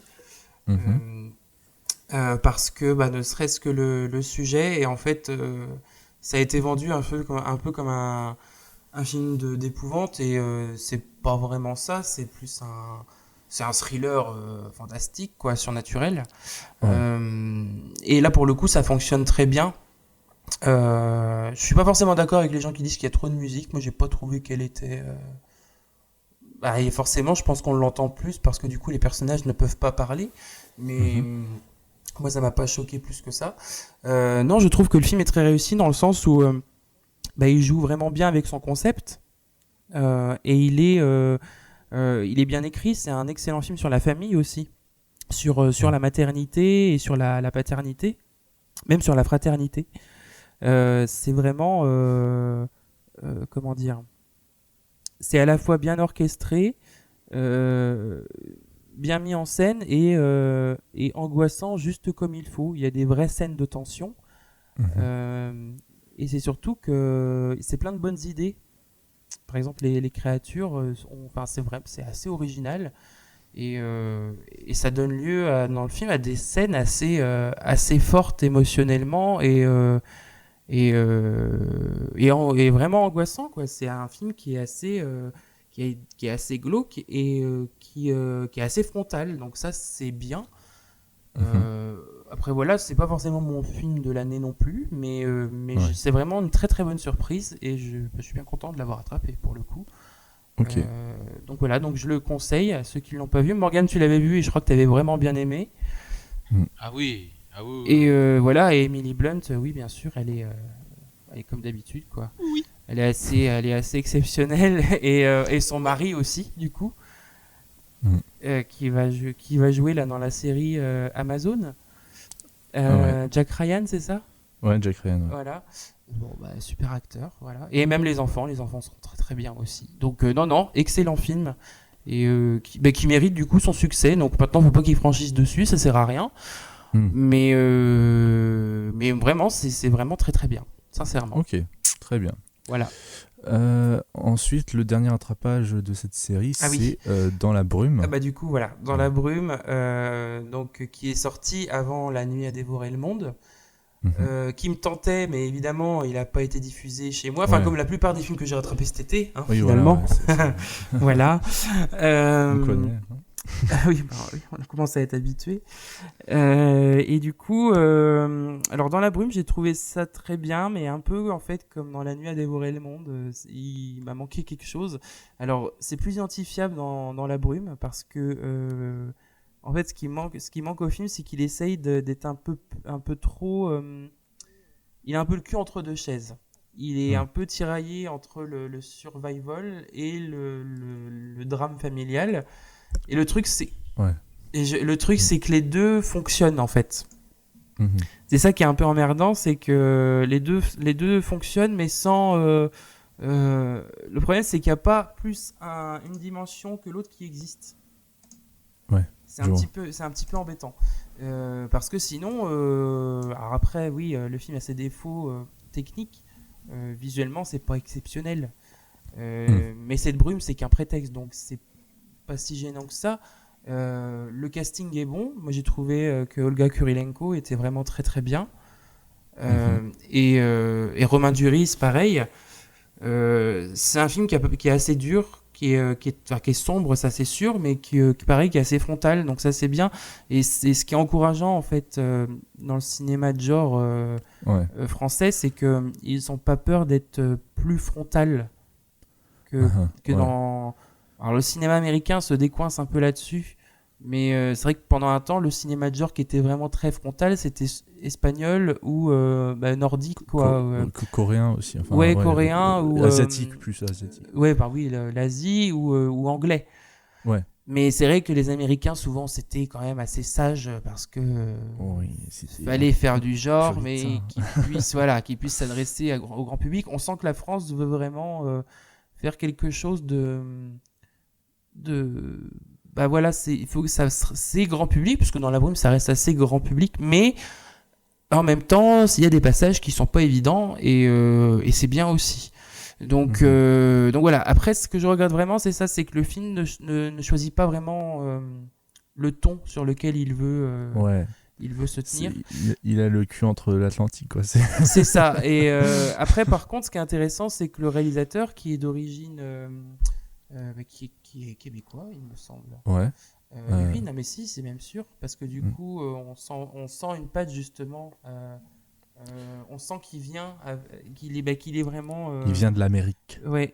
C'est Daniel Roby, je crois. Je peux pas te le confirmer, mais je crois que c'est ça, ouais. Oui, c'est ça. Ouais. C'est ça. Oui, voilà, c'est ça. Oui, Ok. et il est né à Montréal, donc c'est pour ça. Et c'est vrai que du coup, oui, on sent qu'il vient avec les deux influences. C'est le côté francophone, mais américain aussi. Mhm. Et c'est ce qui est Ouais. intéressant à voir dans le film. Ouais. Mais d'ailleurs, on en avait parlé dans un parlant cinéma, je sais plus lequel, mais enfin, on voit justement que le CNC fait plus de confiance à des films de genre, et on avait parlé qu'ils allaient débloquer des fonds uniquement pour des films de genre, donc Mm. là, ça a l'air de... on a du concret devant nous, c'est plus juste des belles paroles, Mm. c'est Après, le problème, c'est vraiment... que là, pour le coup, c'est que dans la brume, comme La nuit a dévoré le monde, c'est des succès qui sont très relatifs. Oui, C'est pas des films qui ont vraiment marché. Après, c'est faut clair. dire que dans la brume, la promo a été assez catastrophique aussi. Donc, Ouais. Mais je pense enfin, en France, on n'est pas encore non plus super fort en promo de films. Mm. Je trouve qu'on n'arrive pas à vendre bien les films, que ce soit par les bandes annonces ou par Ouais, n'importe. Même les bons films français, les bandes annonces, elles sont souvent, elles donnent pas envie, quoi. elles sont chiantes, quoi. Donc ouais, elles sont chiantes et on se doute pas que le film est bon au Mm. final, mais et du coup ouais, on a un vrai problème pour vendre les films, quoi. La seule c'est que un je peu... trouve pas trop mal, là, c'est Un peuple et son roi, Oui, qui est ouais, pas c'est trop vrai. vilaine. Ouais. Donc, Oui. et encore, voilà. Mais c'est vrai qu'on n'est pas fort là-dessus, ouais. Ok, donc Morgane, toi tu vas nous parler, on va repasser à cet été Ouais. 2018 et tu vas nous parler de Fleuve Noir en premier. Et là, attention, là, les 3 prochains films, on va un peu dans les zones sombres. Voilà. Ouais. Donc là, on va faire un petit tour en France avec Fleuve Noir, hein, un Bah, on polar qui était était en plutôt France, assez parce que attendu. je parlais de Dans la brume. Oui, ouais, Ouais, mais par rapport aux sorties de cet été, évidemment. Et en plus de ça, Fleuve Noir qui est aussi avec Romain Duris, Ouais. voilà, l'acteur qui parle toujours comme ça dans ses films. Voilà. Non, mais, Romain Duris a du mal à avoir d'autres expressions vocales que ça. Voilà, il parle toujours Après, comme il ça. a la voix grave aussi. Hein. Mais bien sûr, mais je vais faire plutôt la chronique comme ça. Non, hein, c'est Mais pitié, non. donc un polar, enfin là je vais être cash vraiment, mais ce film est une vaste blague. Il a quand même une réception critique, enfin le public aime ce film. Alors je vais pas tomber dans le discours de en gros les critiques aiment, enfin quand les critiques aiment, le public déteste et vice versa. Mais là quand même je ne comprends pas parce que c'est quand même un film qui a été chaudement recommandé par quand même pas mal de personnes. Ça a été un coup de cœur des labels, je crois Gaumont Pâté, tout ça. Enfin je dis waouh, il y a quand même une plus-value quand même. Et effectivement, Sandrine Kiberlin, Vincent Cassel et Romain Duris, beau casting, histoire d'adolescents qui disparaissent, tout ça. Je sais pas, pourquoi pas un film français, ça peut être quand même assez dark tout ça. Et bah que nenni. Alors effectivement c'est dark, mais au bout d'un moment quand tu veux faire que du dark, au bout d'un moment bah ça tourne à vide. Quand tu veux choquer pour choquer, quand tu veux créer du malaise rien que pour créer du malaise, ça sombre dans le ridicule, dans le gros n'importe quoi. C'est un film qui a je trouve 30 ans de retard au niveau de la façon de diriger ses acteurs. Vincent Cassel en flic alcoolo qui fume H24, sale, qui se lave jamais, avec on va dire la dégaine qu'on lui connaît, vraiment le flic beauf, quand il voit son fils avec une mèche, il dit ouais t'es pas en PD tout ça. Mais on est là-dedans, on est vraiment, clairement, ouais, d'accord. Ouais. Putain, non, on gros est là-dedans, cliché, ouais. quoi, Voilà, Romain Duris en professeur de philo. oui, c'est de la philo qu'il fait, je crois, ou prof de français, je sais pas. Mais la façon dont il le joue, alors autant j'aime bien Romain Duris dans La Brume, je le trouve très bon, dans L'Arnaqueur il est excellent, mais là quand même on est dans le cliché. Enfin, il y a des dialogues qui sont d'une banalité, mais comme j'en ai rarement vu. Enfin, je lis dans mes élèves comme je lis dans un livre. Enfin, je ne sais pas qui a écrit les dialogues, mais c'est du n'importe quoi. Et l'enquête en elle-même, elle est mais ridicule. Enfin, les rebondissements, aussi surprenants soient-ils, n'ont aucun impact tellement c'est ridicule, c'est chiant, c'est mal joué. On a l'impression d'être devant une parodie tellement c'est surréaliste la façon dont le film est orchestré. Pour moi, c'est une blague. C'est une blague et ça veut choquer, ça veut être le polar viscéral, mais ça l'est pas du tout quoi. Alors oui, effectivement, la fin surprend, mais elle est improbable à mort. elle est juste improbable, j'y crois absolument pas. Et je ne crois pas au personnage, je ne crois pas à la manière dont c'est joué, c'est ridicule. Franchement, voyez-le si vous voulez vous taper une petite barre, mais si vous voulez vraiment voir un polar qui va vous clouer au fauteuil, n'y allez pas parce que c'est très compliqué, vraiment, et c'est très gênant. Ok. Ensuite, je vais parler de ma rhum. Lui, pour le coup, je l'attendais un petit peu parce que, contrairement à Eddie, j'aime bien Audrey Lamy. Mais contrairement à Axel aussi. Hein. Contrairement à Contrairement à Edith, Axel. mais ah non, moi j'aime bien Alexandra Lamy. Oui, c'est Audrey Audrey Lamy. Lamy, Hein. c'est pas que je l'aime pas, mais elle me saoule en fait. Elle peut me saouler comme elle peut me surprendre. Je trouve qu'elle a une palette de jeux qui est un petit peu large. Et en tout cas, dans ma rhum, elle le montre un petit peu. Mais le problème, c'est que le film, en fait, c'est un beau sujet, mais qui, hélas, a été traité comme, dans une comédie. Justement, les comédies, c'est ce qui marche le mieux en France. Donc forcément, c'était pour générer plus d'entrées. Donc c'est l'histoire d'une mère qui va se venger. Pour son fils, parce que son fils se fait harceler à l'école, donc elle va retrouver un petit peu ses bourreaux et se venger. Ouais. Je trouve que ça aurait été un super postulat dans un film dramatique, parce que Audrey Lamy, je trouve qu'elle a un potentiel dramatique qui est Ou un film de genre, qui est ça aurait été plutôt sympa. ah bah dans un film, ça aurait pu être sympa. Non, mais même un film très dramatique, voir Ouais. qu'est-ce qu'une mère peut faire quand son fils refuse de lui dire qu'il se fait harceler, et elle le sait, elle est au courant, mais elle peut pas lui dire qu'elle est au courant. Donc ça peut être, parce que c'est quand même un enjeu de société assez important, le harcèlement scolaire, on est en plein dedans, hein. Il y a de plus en plus d'enfants qui sont concernés, mais je trouve que le traiter dans une comédie, c'est dommage, parce que finalement c'est une comédie c'est une comédie pipi caca, puérile. Au final, alors oui, c'est marrant de voir une maman mettre des excréments de chien dans un cake et le faire manger et tout. Ouais, c'est rigolo, mais au bout d'un moment, moi ça me fait pas rire du tout. Je trouve que c'est quand même assez gênant plus qu'autre chose. Même si Audrey Lamy le joue bien, elle a cette espèce, même dans sa voix, elle a une forme de sadisme qui est un petit peu, qui est un peu jubilatoire. Elle le joue très bien. Elle a un timbre de voix assez particulier, Audrey Lamy quand même. Elle a une voix très grave, qui me fait rappeler un peu Dorothée Pousseau d'ailleurs. Eddie, je sais pas si. Bah non, parce que Dorothée Pousseau, au contraire, c'est une voix beaucoup plus aiguë. Ouais, mais de temps en temps, elle peut aller dans les graves un petit. Enfin, je sais pas, elle a un timbre. Elle a la voix un peu cassée comme Dorothée Pousseau. Cassé, voilà, c'est ça que je voulais dire. Et ce qui est dommage, Comme c'est Patrick que Bruel. voilà, si ça avait été. Dorothée Pousseau, tu vois pas qui c'est? Non, j'ai dit comme Patrick, la voix cassée comme Patrick. Ouais, mais moins agaçante pour le coup. Hein. Elle est moins chevrotante. Bien sûr. Non, mais Dorothée Pousseau, c'est Harley Quinn, Axel.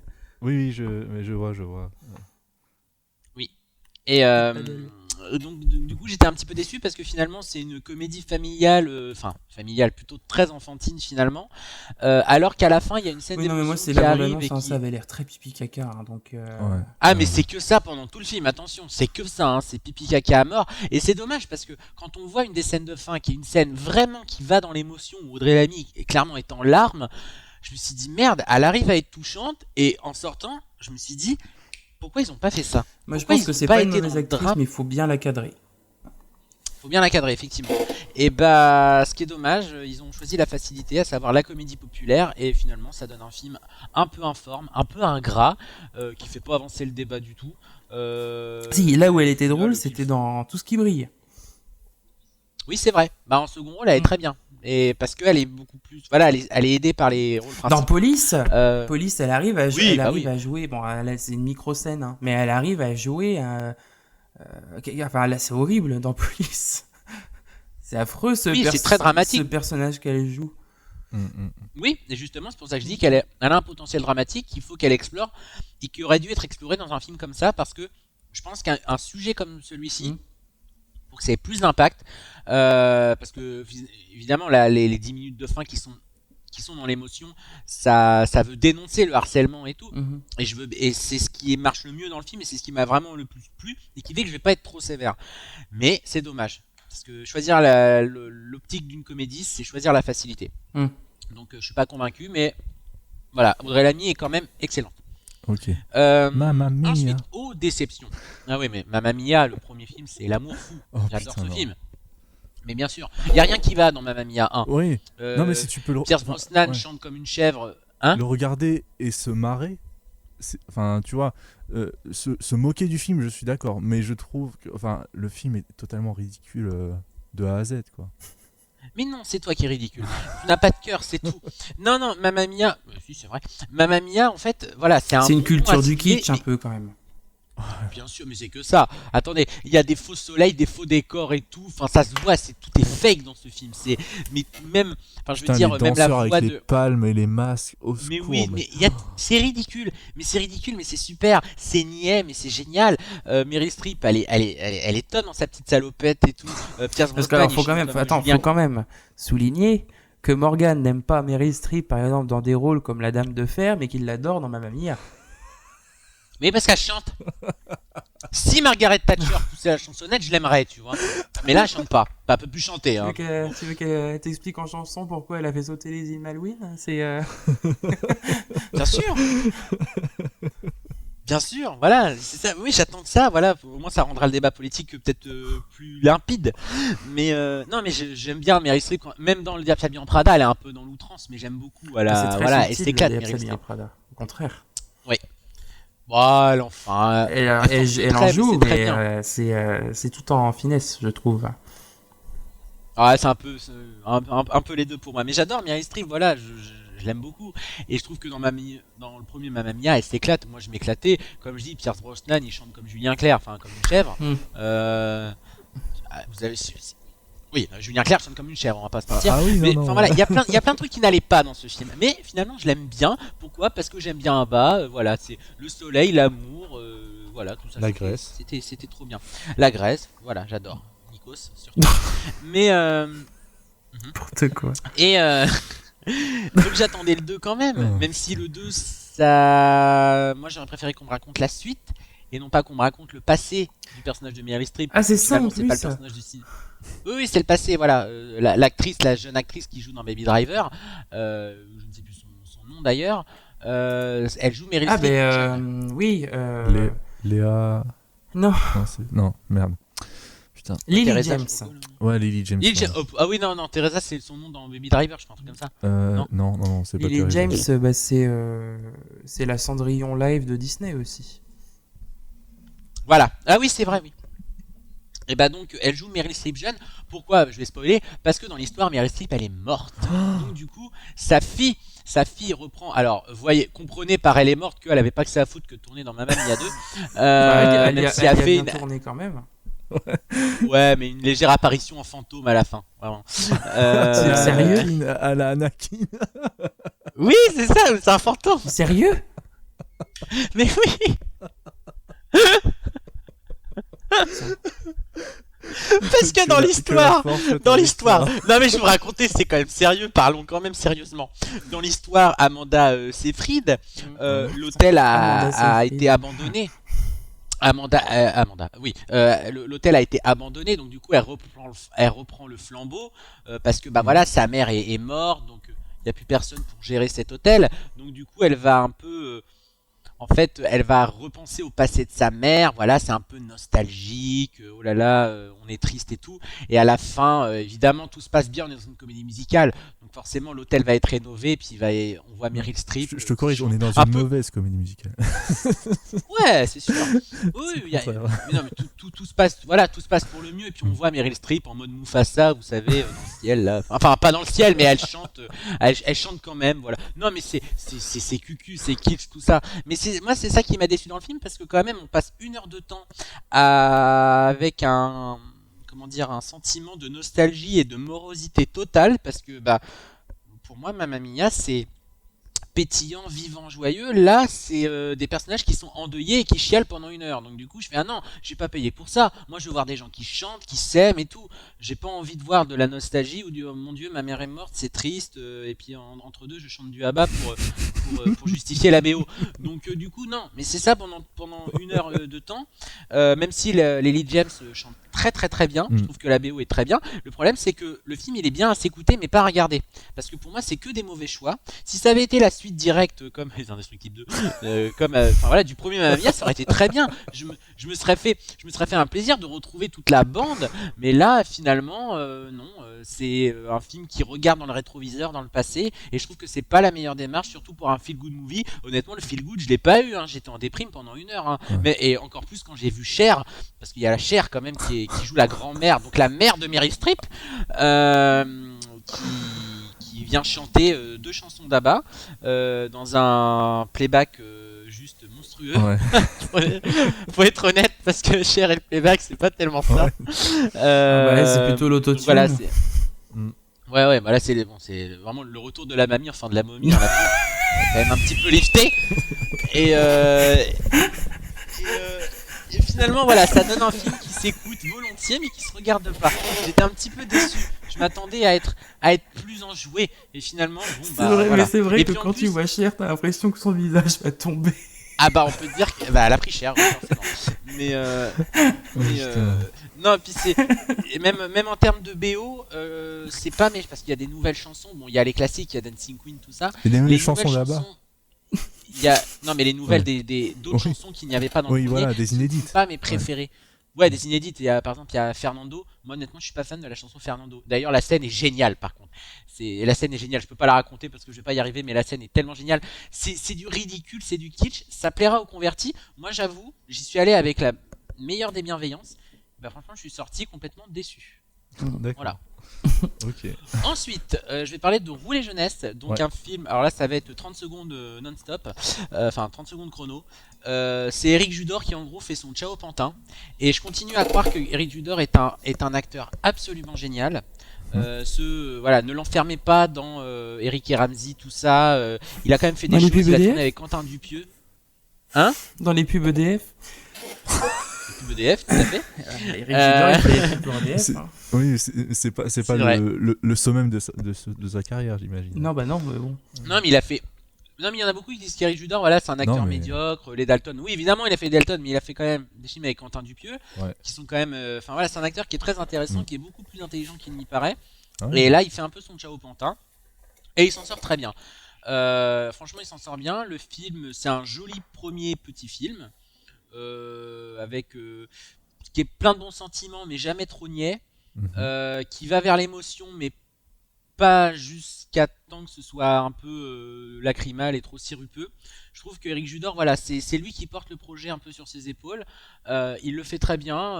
Voilà, j'ai rien à dire. C'est vraiment, si vous aimez Eric Judor, allez-y, parce qu'il est vraiment épatant. Ok, bon, on va passer au gros morceau. Ah oui. On- Il y a que moi qui l'ai vu. Oui, tu voulais dire Il y a que moi qui l'ai vu, le gros morceau là à côté. Bah si, non, moi aussi. Ah oui. Ah, t'inquiète. Parlez. Moi, j'ai pas vu. Donc voilà, gros morceau, donc Mission Impossible Fallout ou Répercussions en québécois. Ah oui.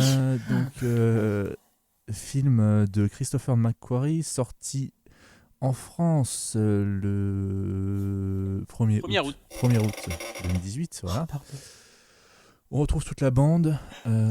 C'est Pardon. une suite quasi directe du dernier, donc de Rogue Nation, qui était toujours réalisé par Christopher McQuarrie. Et c'est le premier film où il y a le même le réalisateur le même Et réalisateur bien qui fait deux justement, films. est-ce que Voilà. c'est pas un souci? Parce que ce qui était bien à Mission Impossible, c'est que chacun Ça amenait se sa renouvelait. patte. Mais je trouve que là c'est justifié peut-être. Je Et parce trouve que c'est une suite directe. Ouais, Mm. ouais, c'est une suite directe et on est, enfin voilà, je trouve que. On est dans un diptyque carrément. Ça fait un diptyque par rapport au précédent. Mhm, ouais. Et que je trouve qu'en fait, il s'est vraiment emparé de la franchise et là maintenant dans ce film, il la maîtrise vraiment de bout en bout. Là où dans le dernier, même s'il est excellent, il y avait peut-être des petites hésitations à un certain moment. Là, il sait où il va et il y va à 100%, quoi. Ouais, quasiment. Ouais. Donc voilà. Morgane, toi, je sais que tu as adoré. Oh oui, bah pour moi Ouais. c'est un des chefs-d'œuvre de l'année.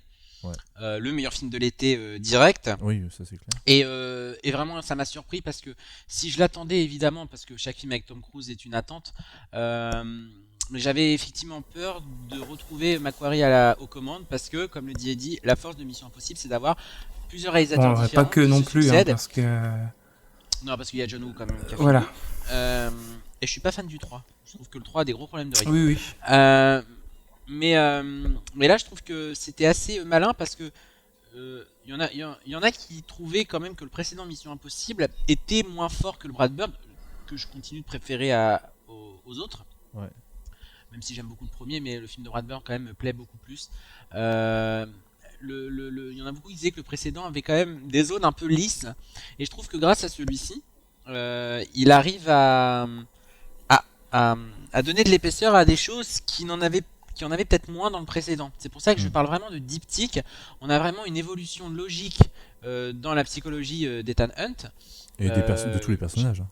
De tous les personnages, je trouve que ça donne vraiment ce côté un peu comme ce que James Bond avait voulu faire avec Quantum of Solace et puis Casino Royale par exemple. Donc voilà, ça se suit forcément, il y a une logique. Que Macquarie reprenne les rênes, ça lui permet de reprendre ces personnages là où il les a laissés, là où un autre réalisateur aurait peut-être les aurait fait évoluer différemment. Lui, il a quand même en bagage le précédent film qui lui permet d'aller au bout de son truc. Ouais. Et c'est ça pour moi la force de ce film là, c'est qu'il va au bout à travers une histoire. Moi j'ai trouvé passionnante cette histoire, vraiment. J'ai trouvé c'était un vrai plaisir parce qu'en plus ça a été tourné à Paris, donc effectivement de plus en plus je vais à Paris en ce moment, donc j'ai évidemment reconnu des lieux forcément, et du coup c'est très plaisant. Et pour une fois dans Mission Impossible, je dis bien pour une fois, il y a un méchant, il existe, Ouais. et il est là et il est classe. Bon, je sais pas si c'est un spoil de le dire, mais en même temps, Je l'ai pas vu, moi. C'est peut-être un spoil quand même. Hein. C'est peut-être un spoil de le dire. Moi, je préfère pas le dire parce que c'est quand même. Bon, on va pas le dire, C'est mais quand en même tout cas, une le petite méchant surprise existe. quand tu. Non, vous Je TSD, l'ai je l'ai vu pas venir vu. quand même. Oui. Je l'ai vu venir quand même. Hein. Enfin, même... Enfin, moi, je vois rien venir, donc. Non, mais en tout cas, voilà, il y a un méchant qui est là, qui est imposant, qui est identifiable et que je retiens. Et le casting est top. Ouais, il y a aussi. Henry Enfin, Cavill. Toujours. Ah bah Henry Cavill, il est génial. Franchement, lui, je trouvais que c'était un acteur un peu lisse. Non. Plus le temps passe et plus il a quelque chose, il crève l'écran véritablement. Voilà, les scènes de combat avec Henry Cavill sont incroyables. Alors déjà, il y a la maîtrise évidemment du réalisateur. Ah, puis bon, la Henry scène des Cavill, toilettes. il s'est. Enfin, c'est pas un kéké, hein. Je pense que les scènes de combat, il maîtrise. Hein. Et franchement, j'ai eu du mal à m'en remettre parce que il y a vraiment cette idée du spectacle, enfin le sens du spectacle, mais en même temps, c'est la continuité, tout en amenant cette espèce de spectacle démesuré, mais sans jamais tomber dans le cartoonesque, dans le n'importe quoi. C'est-à-dire que c'est très clean, on sait tous que Tom Cruise fait ses propres cascades, donc ça rajoute quelque chose d'impressionnant. Enfin, moi, je suis sidéré à chaque fois, je me dis, mais jusqu'où ils vont aller? La première scène, juste avant que le générique arrive, j'étais là, c'est génial, c'est vraiment génial, vraiment. Ouais. Et c'est ça qui me plaît dans le cinéma d'action, c'est que Mission Impossible, pour moi, est devenue une saga. Plus les films passent, plus je continue à croire que c'est une saga qui est supérieure à James Bond. Je trouve, en termes d'ambition, en termes en termes de scénario aussi, ça me passionne plus, en termes de personnages. Rebecca Ferguson, elle est excellente aussi. Enfin, Mission Impossible a toujours le chic pour avoir au moins dans chaque film sa scène marquante, son moment de grâce. Et là, je trouve que le film, ce n'est que ça. Le climax de fin, il est exceptionnel, vraiment. Donc, pour moi, c'est le meilleur film de l'été, un des meilleurs films de l'année. Hein. Ouais. Moi j'ai pensé à peu près la même chose. J'ai peut-être une petite réserve en plus, mais sinon c'est vraiment un excellent film.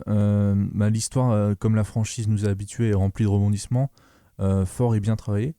Le scénario est étriqué sans pour autant être trop complexe. Donc les personnages principaux du dernier film sont tous de retour, ce qui permet d'étoffer les diverses relations déjà bien développées dans le précédent. Il y a aussi un retour surprise d'un personnage qu'on n'avait pas vu depuis le troisième, qui fait plaisir à voir, même si c'est uniquement pour de brefs moments. Je dirais pas qui, mais voilà, pour ceux qui ont vu le film comprendront. La réalisation est vraiment top, encore une fois. Parfois c'est difficile de savoir s'ils ont été assez fous pour tourner certaines scènes en vrai, ou si elles ont été faites sur fond vert, tellement elles paraissent techniquement et physiquement impossibles à réaliser. En fait, c'est ce qui fait vraiment tout le sel de cette franchise, comme tu disais, Morgane, et qui permet d'encore nous faire croire au pouvoir du cinéma en fait. Pouvoir magique, on va dire. C'est vraiment nous. Enfin voilà, on est incrédule devant ce qui se passe sur l'écran et on se demande vraiment comment ils ont pu réaliser certaines scènes. Si j'avais vraiment une chose à reprocher à ce film, c'est un bon côté, mais en même temps c'est un mauvais côté, je trouve. C'est peut-être la densité d'action qu'il y a dans ce film. On a l'impression de ne pas pouvoir souffler et penser à ce qu'on vient de voir, qui était spectaculaire, puisqu'on enchaîne quasiment tout de suite avec une autre séquence d'action qui est encore plus époustouflante. Par rapport à Rogue Nation, qui avait très bien réussi à compartimenter les différentes scènes d'action avec des séquences un peu plus tranquilles, ce qui permettait de rendre les dites scènes d'action plus mémorables dans la tête du spectateur. Dans celui-ci, on nous balance tellement la gueule que le film devient un peu brouillon au bout d'un moment et la fatigue se fait un peu ressentir. Je pense que pour l'apprécier pleinement, en fait, il faudrait le voir au moins une deuxième, voire une troisième fois. Moi, je suis pas ressorti de la salle comme pour Rogue Nation avec des scènes précises, par exemple que l'avion, l'opéra ou la plongée dans le précédent, mais avec une sorte de mélange beaucoup moins digeste, même si c'est super impressionnant, etc. Je trouve qu'on n'a pas vraiment de pause pour réfléchir et contempler ce qu'on vient de voir, parce qu'on enchaîne directement avec un truc encore plus impressionnant. Voilà. Et la musique est un peu décevante, plutôt banale et sans grand intérêt. Mais sinon, c'est un excellent film, vraiment, les acteurs sont géniaux, la réalisation au top, on sent vraiment que Christophe McQuarrie, il a vraiment maintenant les rênes de cette saga, et je trouve que c'était une bonne idée en fait de le garder, parce que c'est le seul qui a pu vraiment développer son idée de la saga jusqu'au bout, parce que à chaque fois qu'on passait d'un réalisateur à l'autre, il avait à peine le temps de s'y faire que le film était déjà fini. Donc là, on a vraiment quelque chose de plus, de plus gérable. Voilà. Donc moi, j'ai vraiment beaucoup aimé. Morgane, si tu as quelque chose à rajouter ou pas? Non, okay. tout est clairement. Oh. Pour moi, c'est un chef-d'œuvre, clairement. Ah oui, non, c'est vraiment un excellent film. Moi, je pense qu'il faut que je le revoie une deuxième fois pour vraiment me remettre les scènes. Enfin, moi, une des scènes les plus impressionnantes, c'est celle où il saute de l'avion. Bah oui. Enfin, moi, je me demande vraiment s'ils l'ont fait ou pas, parce que ça paraît tellement incroyable que j'ai du mal à y croire. Mais voilà, c'est en fait le sel aussi de Mission Impossible, c'est d'attendre le Blu-ray pour voir le making of et voir si ce qu'ils ont fait, pour rendre ça possible, quoi. Voilà, passons à la suite avec Under the Silver Lake. Donc Morgane, tu vas nous parler de ce film. Alors, en 4 mots, je n'ai rien compris. Ok. Mais je sais pas quoi dire sur le film, à part que j'ai rien compris, que c'est pas du tout mon délire. Pourtant, David Robert Mitchell, souvenez-vous, It Follows quand même. Ouais. Dans mon top, tout ça. Mais je n'ai pas compris ce qu'il a voulu me dire. Ce n'est pas du tout ma cam niveau cinéma. Je suis allé voir avec une amie en plus. On s'est regardé à la sortie. On s'est dit c'était un peu ennuyeux quand même. Elle m'a dit oui. Il fait quand même 2h20 le film. Je lui ai dit t'as compris quelque chose? Elle m'a dit pas du tout. J'ai fait même non plus. Je ne pourrais même pas dire. J'avais l'impression que c'était assez proche de trucs à la David Lynch un peu. Ça essaye, mais je trouve que oui, forcément, on retrouve une patte assez nébuleuse, une étrangeté. Et les côtés Los Angeles, Mulholland Drive, tout ça. Oui, il y a un peu de ça, mais je préfère vraiment quand c'est Lynch qui me le raconte. Peut-être que voilà, le nœud principal de l'histoire me séduit plus dans un Mulholland Drive que dans ce film-là. Là, on parle de film Hitchcockien, je vois pas trop le rapport avec Hitchcock. Enfin, il y a tellement de références qui sont brassées, il y a tellement de noms qui sont cités pour justifier que le film soit soi-disant énorme et mémorable. Moi, il m'a juste marqué dans l'ennui total qu'il a provoqué chez moi. C'est-à-dire que j'avais envie de m'en aller de la salle. Si j'étais pas accompagné à ce moment-là, je serais parti, clairement. Okay. Ça a été une torture, ce film. Okay. Mais faut le voir quand même parce que ça reste une expérience. C'est quand même intéressant à voir. Chacun va y trouver peut-être son compte. Chacun l'analysera de manière différente. Mais alors moi, faut pas me demander un récap. J'ai absolument rien compris. Ok. Donc voilà, je peux même pas aller. Ouais. Tu peux même pas dire si t'as pas plu. Donc. Bah non, je peux. Voilà, je me suis ennuyé clairement. Il y a pas d'autre. C'est pas un argument en soi, mais je n'ai que ça à proposer. Vraiment, je me suis ennuyé. Ok. Donc. Et là, puisqu'on parle de cinéma d'auteur, donc on va parler de Neuilly, sa mère, du coup.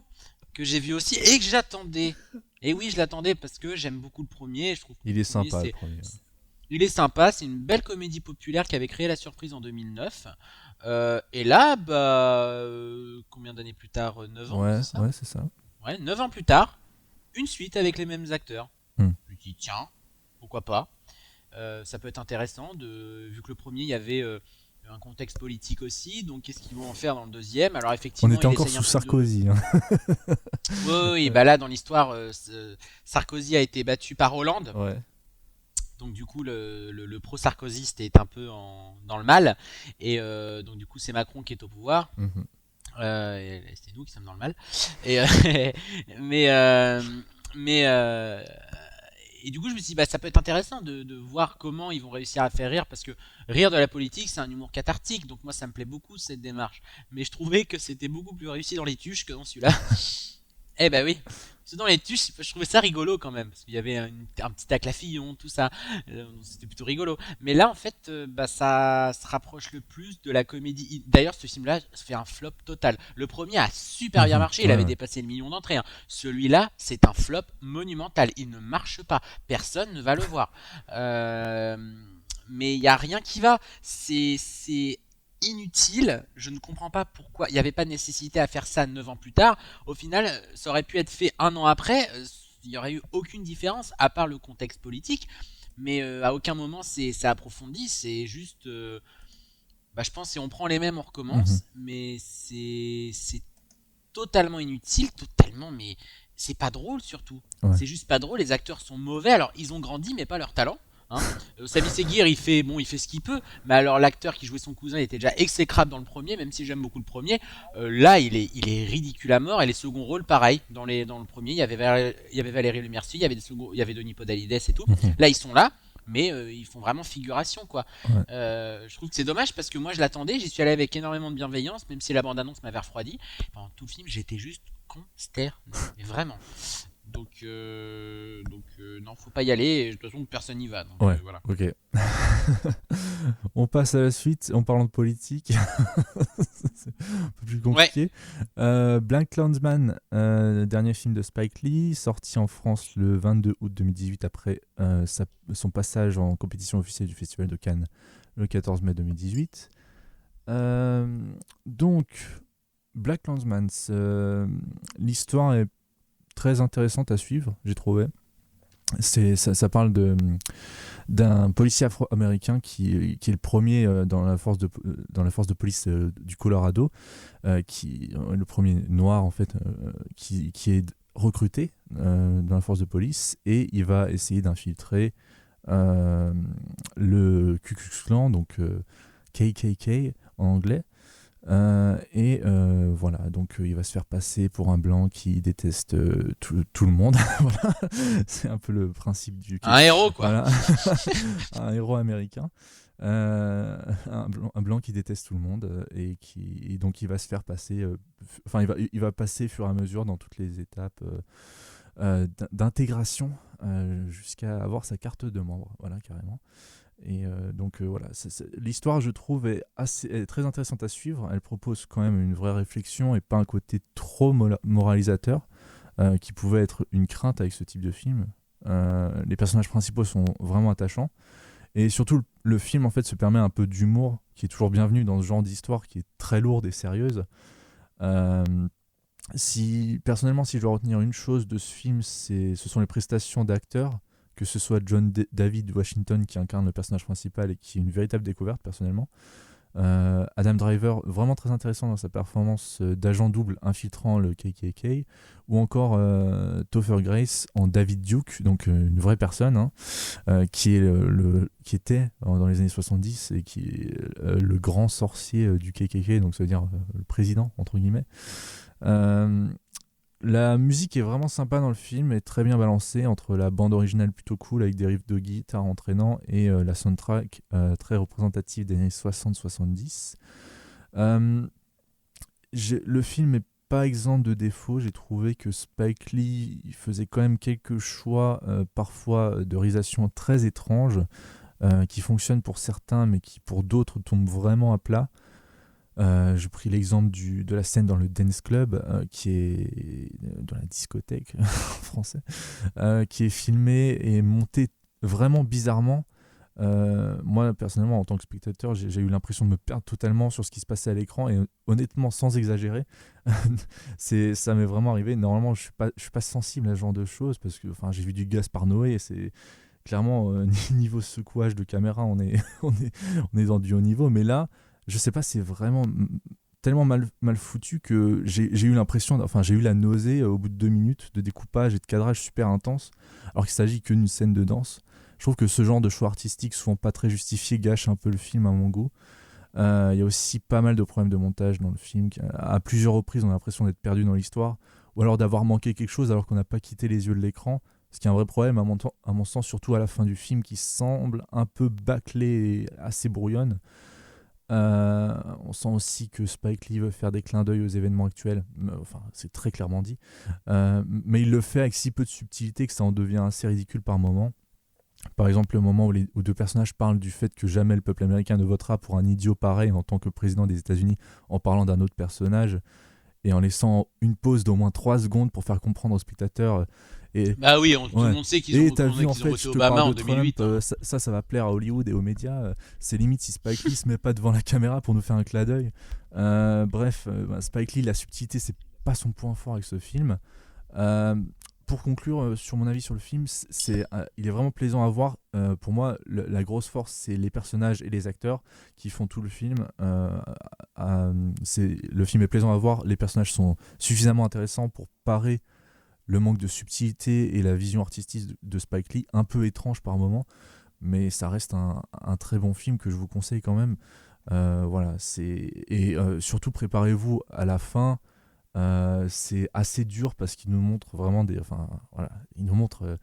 vraies images pendant les événements à Charlottesville il y a 1 an aux États-Unis, donc les manifestations du KKK où quelqu'un a foncé dans la foule avec une voiture. Enfin bref, voilà, et on nous montre des vraies images, donc c'est assez choquant. Bon, en même temps c'est la vérité, donc il faut bien le montrer, mais voilà. Pas toujours très subtil, Spike Lee, mais très bon film. Morgane, toi t'en as pensé quoi? Pareil, j'ai beaucoup aimé, même si c'est pas la claque attendue. Ah oui. On m'avait quand même vendu ça comme c'était limite une potentielle palme d'or. Ouais. J'aurais peut-être trouvé ça un petit peu exagéré. Ouais, un peu exagéré quand même. Mais en fait, je te rejoins parfaitement. Donc j'ai vraiment rien à rajouter. C'est vrai que je trouve que Spike Lee a du mal parfois à aller dans la subtilité. Même la fin. Ouais. Aussi choquante soit-elle, je pense qu'il fallait pas non plus montrer des images de Donald Trump. Ouais. Je trouve que ça n'ajoute pas grand-chose, parce que ça n'ajoute rien du tout, parce qu'il y a évidemment des, il y a des propos déjà très choquants dans le film. On le sait, on connaît les positions de Donald Trump sur ces questions-là, mais je pense qu'on n'a pas besoin de ce film-là pour nous le rappeler, et que justement les personnes qui sont pour justement les idéologies un peu limites de Donald Trump, si elles voient ce film-là, forcément elles vont tomber dans le discours c'est un film en gros un peu, c'est un peu ce qu'on appelle ça, vous savez, le côté bobo de gauchiste, qui fait la bonne morale. Le problème, c'est ça le truc. C'est vraiment, ça se ressent vraiment. Voilà, donc ce qui est dommage, c'est que le film a besoin quand même de poser des noms concrets et des images concrètes sur le sujet. Si on s'est réfléchi, on sait très bien que à la base, ça parlait pas de ça. Dans les années tout. 70, c'est une vraie histoire, on l'a pas dit, mais c'est basé sur une vraie histoire. Donc, exactement. Et il fait des parallèles avec actuellement, c'est pas une mauvaise idée, mais quand c'est fait subtilement, là c'est vraiment pas fait subtilement. Donc c'est dommage quoi. Et donc t'as quelque chose à rajouter ou on passe Non, franchement j'ai rien à rajouter parce que je suis vraiment d'accord avec toi à 100%. Très bien. Eh ben, on va passer au dernier film de ce podcast, qui est Guy, un peu plus léger, j'espère, que Black Klansman. Donc voilà, c'est toi qui vas nous en parler. Qu'est-ce que tu en as pensé ? Que du bien. C'est une petite surprise ce film-là, parce qu'honnêtement, je l'attendais pas du tout. Donc c'est Alex Lutz en pleine, on va dire, crise de mégalomanie, qui a réalisé un faux documentaire dans lequel, il se met en scène, où il interprète le rôle de Guy Jammet, qui est, on va dire, un chanteur fictif, qui aurait existé en France, qui aurait eu une carrière au même titre que Claude François, au même titre que Julien Clerc, que Alain Bachung, enfin tout ça quoi. Donc un chanteur populaire qui a eu son moment de gloire, qui est à la fin de sa carrière et qui se fait interviewer par Gauthier. Gauthier qui est un jeune journaliste qui serait le fils caché de Guy Jammet qu'il aurait eu avec une groupie avec qui il aurait couché quelques décennies auparavant. Donc c'est Alex Lutz voilà, donc le personnage de Guy Jammet qui répond à des questions, qui fait un peu une rétrospection sur sa vie, sur son métier. Grâce à ce côté faux documentaire. Ouais. Donc Alex Lutz c'était vraiment en liberté totale. Au début je me suis dit pourquoi il fait ça. C'est quand même une démarche assez particulière, très casse-gueule finalement. Et en fait, ça permet à Alex, au réalisateur, d'avoir une liberté de ton de la première à la dernière seconde.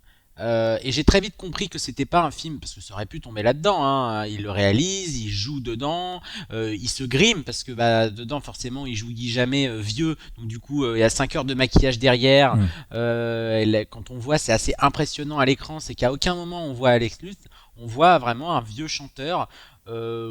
Pas has-been, mais un chanteur qui a eu son temps et qui en gros regarde dans le rétroviseur l'état du pays, l'état de la musique aujourd'hui, et qui fait un peu la bonne morale et tout, voilà. Et je trouve que c'est un film qui est très intéressant et qui est très profond sur son questionnement sur la vie, parce que finalement tout ça mène à ça, hein. C'est quand même un film sur le temps qui passe, sur qu'est-ce qu'on fait des choses qu'on a aimées dans le passé, qu'on laisse derrière nous, est-ce qu'on les emporte avec nous dans la tombe, qu'est-ce qui restera de nous une fois qu'on sera mort, qui se souviendra encore de nous. Et moi qui suis assez sensible à ces questions-là, je peux vous dire que le film m'a vraiment touché.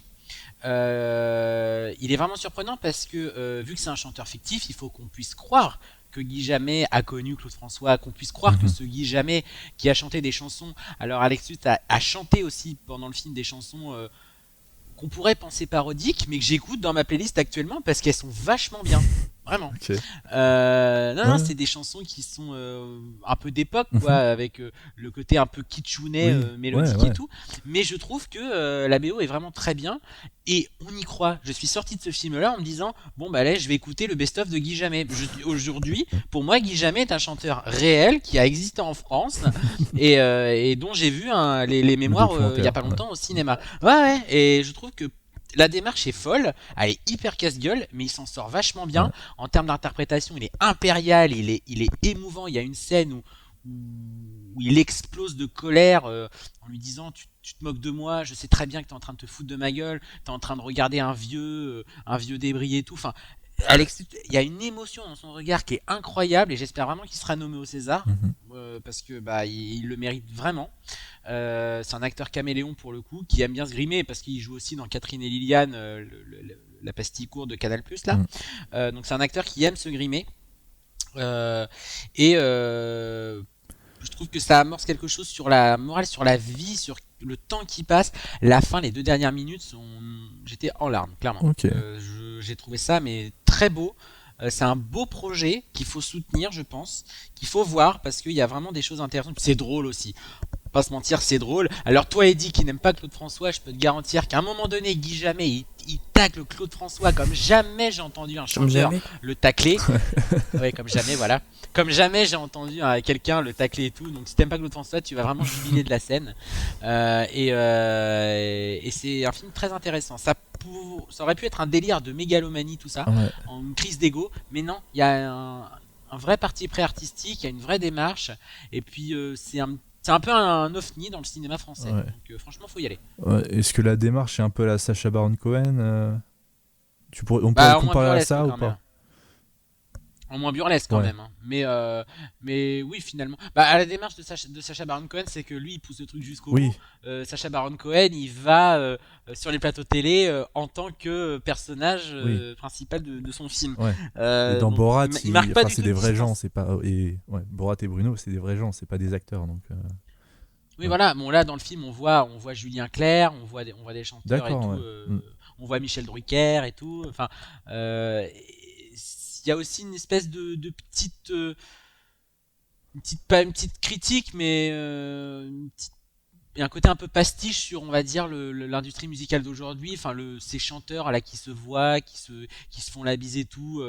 En gros, quand ils composent des chansons, c'est les plus grands amis du monde. Et puis, une fois que la chanson est terminée, bon bah, Ouais. au revoir quoi. Ils sont voilà. Donc peut-être que voilà, je sais pas, je trouve que c'est un film assez complet finalement, assez complexe aussi.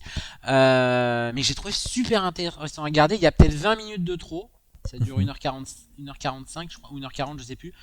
Il aurait duré 1h30, ça aurait été peut-être mieux, mais vraiment quel film quoi. J'ai été vraiment bluffé quoi. Ok, bah, tu m'as donné envie de le voir alors que de base j'aime pas Alex Lutz, donc voilà. Moi, je suis pas un plus grand fan non plus, mais Non mais j'essaierai de le voir. Ouais, franchement, ça me plaît ce genre de démarche, donc. Ah ouais, faut le voir, Ouais. hein, franchement, c'est intéressant. Donc voilà, on est au bout. On a fait 2 heures quasiment d'enregistrement, donc c'est parfait pour une rentrée.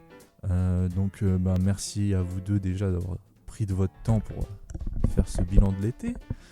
Merci à vous tous d'avoir écouté. On va vous rappeler un peu tous, puisque j'espère que vous n'avez pas oublié, mais on va vous rappeler un petit peu où est-ce que vous pouvez nous retrouver, pardon. Donc les critiques les critiques écrites et les podcasts audio, vidéo, etc. C'est sur moviesnerd.net, c'est un peu le centre névralgique.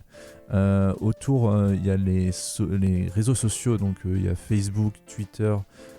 Donc sur Facebook c'est Moviesnerd tout court, et sur Twitter c'est movies_nerd. Vous pouvez nous écrire sur notre boîte mail contact@moviesnerd.net pour toute demande, etc. Voilà. Qu'est-ce que j'ai encore à dire? Ah oui, notez le podcast sur iTunes et PodCloud pour nous faire monter dans les classements. J'ai vu qu'on est monté un petit peu sur PodCloud, donc c'est super. Continuez, c'est parfait, c'est ce qu'on veut. Et puis moi personnellement, vous pouvez me retrouver, comme je l'ai dit, je suis plus trop sur Twitter, mais un peu plus sur Sens Critique, donc c'est The Lexal, THELEXAN, et sur Steam c'est la même chose. Voilà. Eddy. Moi aussi, donc sur Sens Critique, sur YouTube, sur Twitter, sur Steam, et sur Moviesnerd, et c'est Istark partout. Istark partout. Et Morgane. Moi sur Twitter, donc @cinémorgane, sur Facebook, Morgane Sheridan. C'est tout, je crois. Plus de podcaster, plus. Non, j'ai plus de podcaster, non. J'ai arrêté les micro-critiques. Ok. Je le faisais pas spontanément, j'en avais trop en retard. Oui, ok. Très bien. Voilà. Bon, du coup, on se donne rendez-vous dans un peu moins d'un mois, on espère, pour le podcast. On retourne à la formule habituelle, avec cette fois-ci le podcast dédié au film sorti en septembre. Voilà, donc on vous donne rendez-vous pour ça, et puis on vous dit à la prochaine. Salut. Salut. Au revoir.